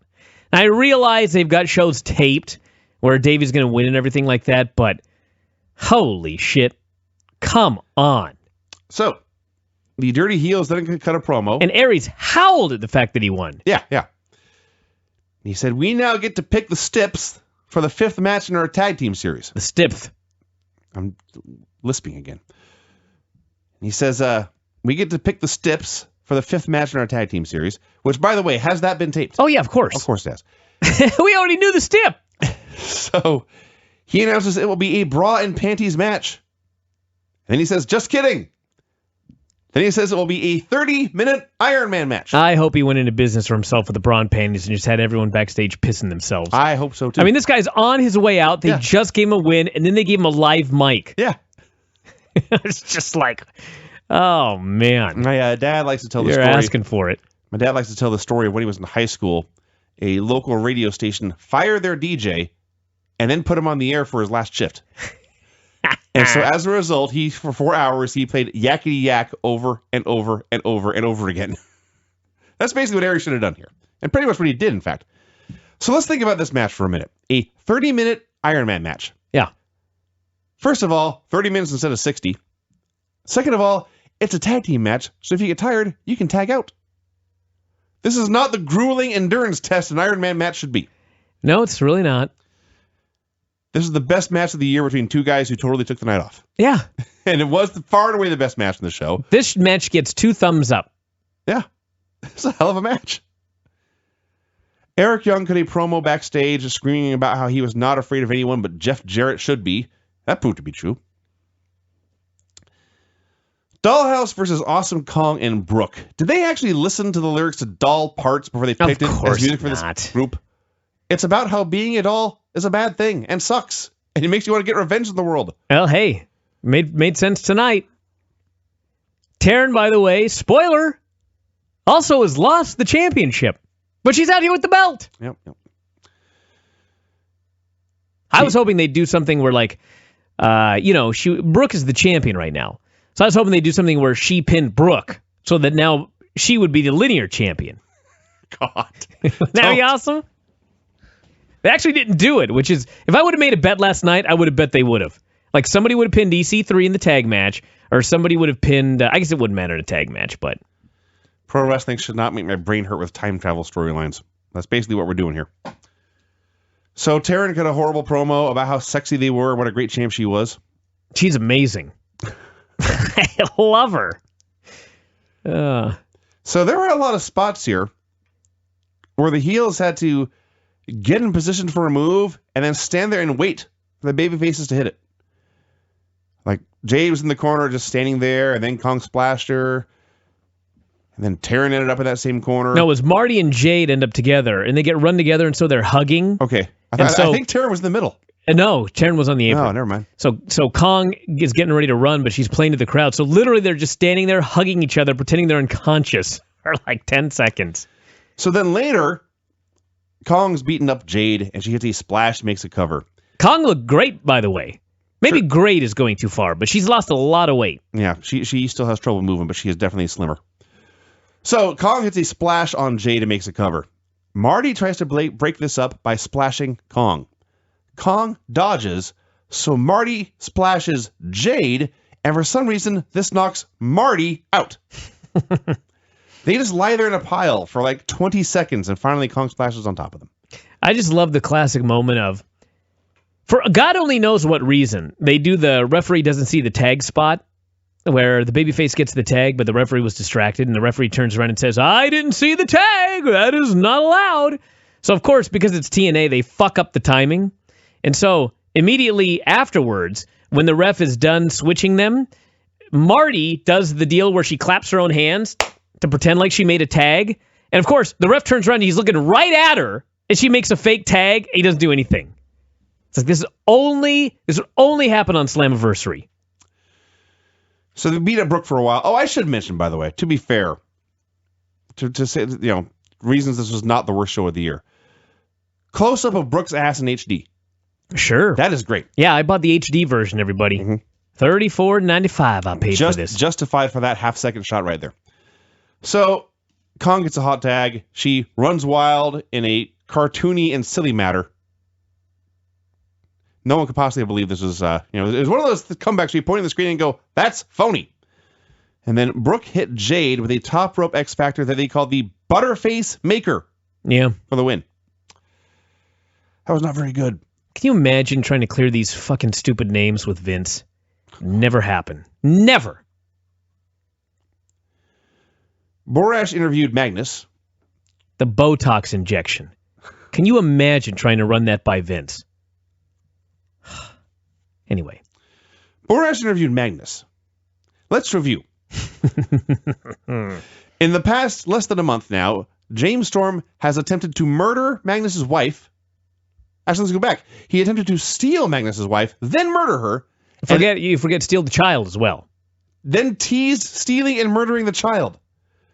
And Magnus here was so pissed off that he began to talk about the history of the company and all they had accomplished. Then he said two of his brightest stars were about to appear on pay-per-view for the last time. I think he was actually choking up, talking about how this place was home for 6 years. At last, he addressed the actual storyline that was going on, saying it would not be about how much he hated James Storm, it would be about how much he loved his family. So Storm versus Magnus in an unsanctioned match. So they're brawling on the floor. Did you mention when he flat out just said goodbye? No, but why don't you? That's a rather important... Fuck the rest of it. He flat out came and admitted that him and James Storm were performing here on pay-per-view for the last time. I did say that, yes. Yeah. All right. And they had a everyone leaves town match. Both of us get out match. Yeah. Someone on Twitter had the suggestion they should have just brawled to the parking lot, both got in their cars, and drove off. That would have been money. I was distracted, by the way. I had someone sent me a tweet that they saw online of someone who thought this was better than any WWE show since 2010. This is why it's impossible to take TNA fans seriously.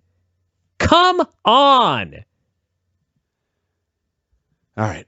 So they're brawling on the floor, and they go back to a corner of the arena. And this corner of the arena, totally at random, there's a table set up with like concessions. It's got paper cups and napkins. It had plates and metal silverware. Was it metal? Yes! I was giving them the benefit of the doubt, hoping it would be plastic. So they go over there. Magnus gets backdropped through it, and then they leave. Now, it's important to note here, because this comes back. Magnus got backdropped through it, not just a table, but a table covered in knives and forks. Yeah. And he's fine. So, table spots, not all they're cracked up to be. Then they go backstage. Yes. And the referee shouts at least 500 times, "Guys, it's high voltage. Get out of here. It's high voltage. Guys, it's high voltage." They're back there, and Magnus kicks a fuse box or something. And the lights go out in the arena, and the screens go to a test pattern, and the crowd begins to boo because they're bored now. Yeah, I think they thought this was going to get a giant pop, but nobody gave two shits about it. No, just being bored. And maybe 5 is not literal. No longer than 25 seconds later, all the lights are back on. But then, I don't know what they did, but they fucked up the audio. We'll get to that. So, what was the point of this spot? I don't know. To put the lights out for 10 seconds? I guess. Who cares? I don't know. The crowd didn't. No. I didn't. So they go back to the ring, and James Storm gets powerbombed through a table. And this is so devastating that 2 minutes later, James Storm is setting up a table on the floor. I swear to you, setting up the table, unfolding the legs, turning it over, setting it upright, that takes more out of a wrestler than being slammed through it. And yet they keep setting them up. I don't know why. So Magnus ended up flying off the top rope with an elbow smash through this table. It actually looked terribly painful. It's funny because he goes to this table and "This is awesome" chant begins. And you got angry as usual and you're just like, fuck off. And I was like, Vinny, it sounds like maybe 8 children. And I believe your response was, fuck those children. I said, I hate children. I hate children.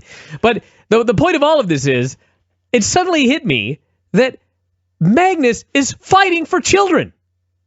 James Storm tried to kidnap a child and killed a mother. Magnus is fighting for children, and they're happy that he almost died going through a table. They were much happy. They were like James Storm much more. Yeah, when the crowd chanted, "This is awesome," I tweeted out, "This is repetitive and redundant," because that's what it was. And on that note, after this big table bump, this then became every WWE main event of the past decade or so. Do a big move, kick out of it. Do a big move, kick out of it. There was a cowbell. There was 100 super kicks. There was Monsel powder. And then finally, they stretched a guardrail across 2 chairs. Storm got superplexed through that. He kicked out. And then they broke bottles over each other's heads. And with 2 men on their way out of the company, Magnus took a back bump, Storm took a front bump, and Storm's limp body fell on top of Magnus's limp body, and Storm's limp body won. As Goldberg Brock all over again. Maybe one of them will go to UFC and win the title. Doubtful. That would win your prediction contest for sure. UFC middleweight champion James Storm with a super kick, I'm sure. And then they're leaving, and Storm is trying to say goodbye to everybody, and we got our first to the back! Quick! To the back. He's saying goodbye! This was all right. It was fine. It was not awesome. No. It was more just ridiculous than anything else. Yes, it was just preposterous. But they worked very hard, and it was all right. They did way more than they should have, both being on the way out. That's for sure. Magnus. I don't respect them as much as I respect Aries and flying Richards. elbow, nearly fucking killing himself through that table. I don't know why. Boras interviewed Drew Galloway. He promised the end of the Beatdown Clan on Wednesday. Said tonight was his first pay-per-view main event and the biggest match of his career. That's what he said. While that is pathetic and sad, This is a hell of a promo. It was a great promo. Great promo. But it was ridiculous. He did all he could to make this scene important and critical to a man's career instead of the waste of time we all knew it would be. He said it was the biggest night of his wrestling career. I got news for this guy. Based on stats, this was one of the smaller nights of your career, buddy. So, then after that, a good 15 minutes after Storm and Magnus. By the way, I actually wrote this down at the time. When they were brawling back by the backstage area and in the high voltage area, and then the lights went out, I was hoping that would be a deliberate attempt by James Storm and I should say his real name, Nick Aldis. Their attempt to get TNA's last pay-per-view dark. To screw the company on their way out the door. That would have been awesome. But regardless, the show continued, and then 15 minutes later, the announcer's audio went dead. We couldn't hear anything they were saying. Occasionally, we would hear them talking, and it would be, "Hit it, Slammiversary. Hello?"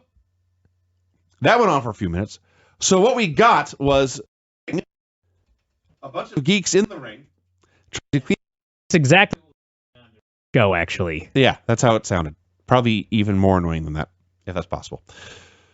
So what we got for seriously 2 minutes of TV time, a bunch of geeks in the ring sweeping shit up, and either dead silence from the announcers or broken audio. We hear the annoying TNA theme music over and over again. Then they were done cleaning the ring, so we just got shots of an empty ring for a while. Yeah. If this is, in fact, the last TNA pay-per-view of all time, I think I can think of no more fitting tribute to the company than this 15 minutes of audio death. So appropriate. Eventually, they just went on with the next match. It was EC3 and Tyrus versus Mr. Anderson and Lashley. This was a complete waste of time. And a shitty one. I mean, I have seen wastes of time that were at least competent. This is a waste of time that accomplished nothing and sucked. God bless Tyrus. He's so terrible. I think he gets worse every show. And Lashley comes out with a Bellator shirt on, promoting an organization that airs on Spike. Of course, they beat him, which I shouldn't be surprised now that I think about it. In hindsight, yeah, I get why they... okay, it doesn't matter. There's no saving the ship. I understand that. But there's like 3 people in the company who have any kind of star potential, and Lashley's one of them. And they beat him in this match. And it's worse than that even, because it starts off and Anderson and Lashley are just taking turns throwing Ethan down and posing and mocking and having fun. And then Lashley, the Destroyer, the super intense, legit fighter, champion of the world, he absent-mindedly wanders into the heel corner and Tyrus chokeslams him for the heat. Yes. Lashley forgot what he was doing, and that's how they cut him off. And then, of course, at the end, he gets pinned. So they're working over Anderson for a while. Lashley misses the hot tag, but everyone pretends he got it. He starts suplexing Ethan all over the place. Then they do the spot where Tyrus is the big monster, so Lashley and Anderson are taking turns punching him, and he's weebling and wobbling back and forth between them.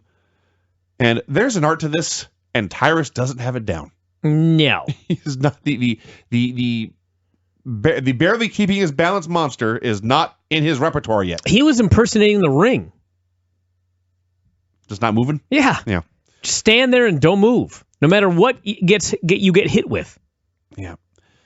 So finally, Lashley spins Tyrus, and then Ethan pins Lashley with a headlock DDT. The number 1 contender, they said, EC3, gets the win with his 1%er. This was just a waste of time. This would have been bad on television, and it was on pay-per-view. In the death spot, I might add. Yeah. That was that. God, I'm losing steam right at the point in my article where I was losing steam. Borash interviewed the Jarretts backstage. This will wake me up. I don't know what she was wearing, but I liked her side boob. Yeah. Mm-hmm. So Jarrett says that what he had done the past 4 days had the whole wrestling business buzzing. You fucking liar. Wow. No one cares, dude. Well, you know what? It actually did have the wrestling business buzzing, because everything going on with TNA in the last 4 days was incredible. It wasn't buzzing like everybody was excited for the show. That would be a lie. But the business was buzzing about what was going on with TNA. If you say so. Trust me, it was. Thank God I'm not in that business. So he He vowed to win the belt and take it to Global Force. You were baffled. I realized they're doing King of the Mountain. I didn't know what they'd be hanging above the ring, but I had no idea there was a belt at stake here. I thought, is Kurt Angle in the match? Is the TNA Championship on the line? Then you explained, no. For this exclusive match and for this angle, they brought back the global title. They renamed it the King of the Mountain title. Yeah. And that was what was at stake here. But they didn't tell you it was the old TNA Legends title. They tried to convince you it was a new belt. Yeah. Now, okay, I understand this was done just so Jeff could win it and leave, which says a lot about TNA right there. But let's pretend this was real. Were they actually going to have a championship that would only be defended in King of the Mountain matches? I don't know what it was going to mean. What in the hell? I don't know what it was going to mean. What is going on? But they taped 5 weeks of television. There's no King of the Mountain title, so I pretty much knew who was going to win this match. Yes, that was a clue. So the main event was for the King of the Mountain Championship in a King of the Mountain match. Drew Galloway versus Eric Young versus Matt Hardy versus Bobby Roode versus Jeff Jarrett in the most absolute random selection of 5 men there could possibly be. You got mid-carders, you got former champs, you got tag team guys, just a bunch of dudes. Yeah. And you know who the most popular man in the match was? Be Jeffrey Jarrett. Jeff Jarrett. The outsider who has publicly stated that he is going to win the match, take the title, and leave. Everybody's cheering him on. Yeah. What? So these poor geeks having to struggle to try to explain the rules, and then having to struggle to keep track of what's going on. Dude, when I was writing the thing, I flat out said, I'm not going to bother trying to explain these rules. I linked to a YouTube video of the rules, which, by the way, is 2 minutes and 23 seconds long. Of rules. So I kind of was thinking, I probably should explain the rules to the people or something. It's my job. Within moments of the match, Josh Matthews flat out said he had no idea what was going on. He had no idea who was eligible, who was not eligible. By my understanding, the best I could do to explain the match is... No, don't bother. You have to pin someone to become eligible to do a reverse ladder match. And if you get pinned, you have to spend 2 minutes in a box. You got that? I'm not going to add any more. That's actually a remarkably succinct summary of this. Yes. That may be the most succinct summary in the history of this business. I just pulled it off. They didn't do it quite that succinct. But those are the rules. All right, so the bell rings. I went to the bathroom. I went pee. I blew my nose. And I came back, and Jeff Jarrett had already been pinned. That's right. The most popular guy in the match immediately pinned. In his big return, the founder of the company. Let me tell you the story of this match. I'm gonna cut to the chase. Jeff Jarrett is the most popular guy. Everyone's chanting, "Thank you, Jarrett." Everybody's cheering for him. He gets pinned immediately, gets put in the box. He comes out of the box. He immediately gets pinned a second time and gets put back in the box. Then, when he finally manages to escape the box, which shouldn't be a task in this match, but it is for Jeff Jarrett, then he starts fighting to pin somebody. Because until he pins someone, he is not eligible to even win the match. So they do all these spots. He's trying to get a pin, but someone cuts him off. He tries to get a pin, but someone else steals the pin. He perpetually either gets put in the box or he can't get the pin. Are you listening to what I'm saying? Honestly, what no. I'm fucking saying is the story of the match was to make the outsider who wants to win the belt, steal it, and take it away from this company. The match was designed to make him the one you wanted to see win the most. What? Yeah, that's what happened. All right, so Jarrett gets pinned while I was gone. And then as I was reading about the match on the board, Jarrett got pinned again. He just kept losing and losing and losing. My theory here was he had a cunning plan to tire everyone else out while he waited in the penalty box. Drew Galloway had a DDT onto a ladder that was clearly worse for his back than for the head of his opponent. Jarrett got out of the penalty box and ran wild. I will admit, Jeff Jarrett on this show looked really, really good for a guy who's been doing this for 30 years. It's like 49 years old or something like that. Now, granted, he spent most of the time in the box, but yes, he did look good. When he was in there, he did look good. I mean, He has been doing this for longer than a good chunk of the WWE roster has been alive. He's 48 years old. But yes, but he's not an idiot. Yeah. He doesn't work like an idiot. No. He worked to have a long career, and it's paid off. Yes. So everyone kept getting pinned and going in the box. And okay, here's where I got annoyed. So they do simultaneous pins of Young and Roode. So they go in the penalty box together, and while they are in there, they conspire. We're the two evil Canadians. We should work together. So while that's going on, Jarrett is frantically fighting to keep the other two guys from winning. So the two Canadians get out. They start double teaming everyone to death. It's going great. And then they turn on each other and start fighting. And I'll tell you why that annoyed me here in a minute. Another minute went by. Then Hardy and Galloway both got pinned at the same time. So they go to the box. So you had a storyline here. It could have been very simple. Jeff Jarrett desperately trying to win against overwhelming odds of two evil Canadians both trying to kill him, both eligible to win. And instead, the Canadians just start killing each other. Yeah. This story, in a match this convoluted, they had an easy story to tell just for 2 minutes, and they couldn't even get that right. So eventually, Jarrett pinned somebody with a guitar shot. It was Roode. So everyone could win. We had a spot where Galloway and Hardy were fighting on the ladder, and then one guy jumped down, and the other guy jumped down, and then Jarrett hit the empty ladder with a ladder. Somebody's timing was way off there. The ladders. Yeah, I'm not sure it was the ladder. Ladder? Get the program, ladder. They bridged a ladder between the apron and the guardrail, and Eric Young actually pile drive Jeff Jarrett onto it. It actually looked awesome. That was crazy. Galloway had a dive off the penalty box on the three dudes. And all these guys, looking back at this, these guys were beating the hell out of themselves, except Jeff, of course. They worked very hard. It's just a dumb match. Jeff did take the pile drive from the ladder. That was nuts. But we were like, all right, it's 7 minutes at the top of the hour. Somebody has to win soon. Come on, guys, take it home. Not because we wanted them to, we wanted the match to end. That's what we want. We selfishly wanted. So, Jarrett recovers from the pile driver. And I'm just going to say what happened. He stroked Young off the ladder. That's what happened. Don't get mad at me. And then he climbed back up and he hung the belt to win.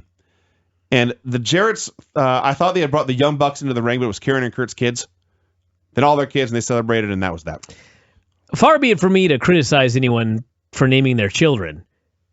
But on Wikipedia, it says his children are named Jocelyn, Geraldine, and Jocelyn. Yeah. Could you make it more complicated? Maybe it's easy. I can just imagine if I had a Jocelyn, Geraldine, and Jocelyn, I'd fuck it up repeatedly. George Foreman had 5 sons, named them all George. Oh. I was going to name one black and the other white. I think that'd be the easiest. Black Alvarez and White Alvarez. What if it's a boy and a girl? You just name them boy and girl. Sure. Yeah. Anyway, this was, they all worked very hard. It was not a bad match. It's just a stupid match. I just think the match is dumb. And it's hard to get into it. Nobody ever talks about King of the Mountain, except for the diehard fans. It's too niche. And that's the problem with TNA. For 13 years, they've just been too niche. That's my conclusion. Show was all right. It was just sad. It felt like Greed. WCW Greed. Oh, I thought you... The last pay-per-view that we ever saw from WCW. People were saying goodbye. It's like, man, there's a lot of denial again. But I think the time is drawing near. And all I'll say is, hey, best of luck to everybody when everything pans out the way it's going to pan out. I should finish with this tweet here from Eric Young. What a tweet. He says, real world, if you watched Slammiversary and didn't like it, go fuck yourself. In all caps. He writes, hashtag pro wrestling, hashtag proud, hashtag 5th day. I guess that means 5 straight days of tapings. Hashtag A game, hashtag team effort. May I share a tweet? Sure. This is 17 minutes ago, Sami Zayn. This is what happens, Larry. This is what happens when you find a stranger in the Alps. Oh, man. Well, everybody, that's it. This may be the last one. But hey, that's what we got archives for. And you never know. It's TNA. Something this ain't the end. Something's coming. They're like fucking Dracula. I don't know what it's going to be. Sucking life and not dying. But as Arnold used to say, they'll be back one way or the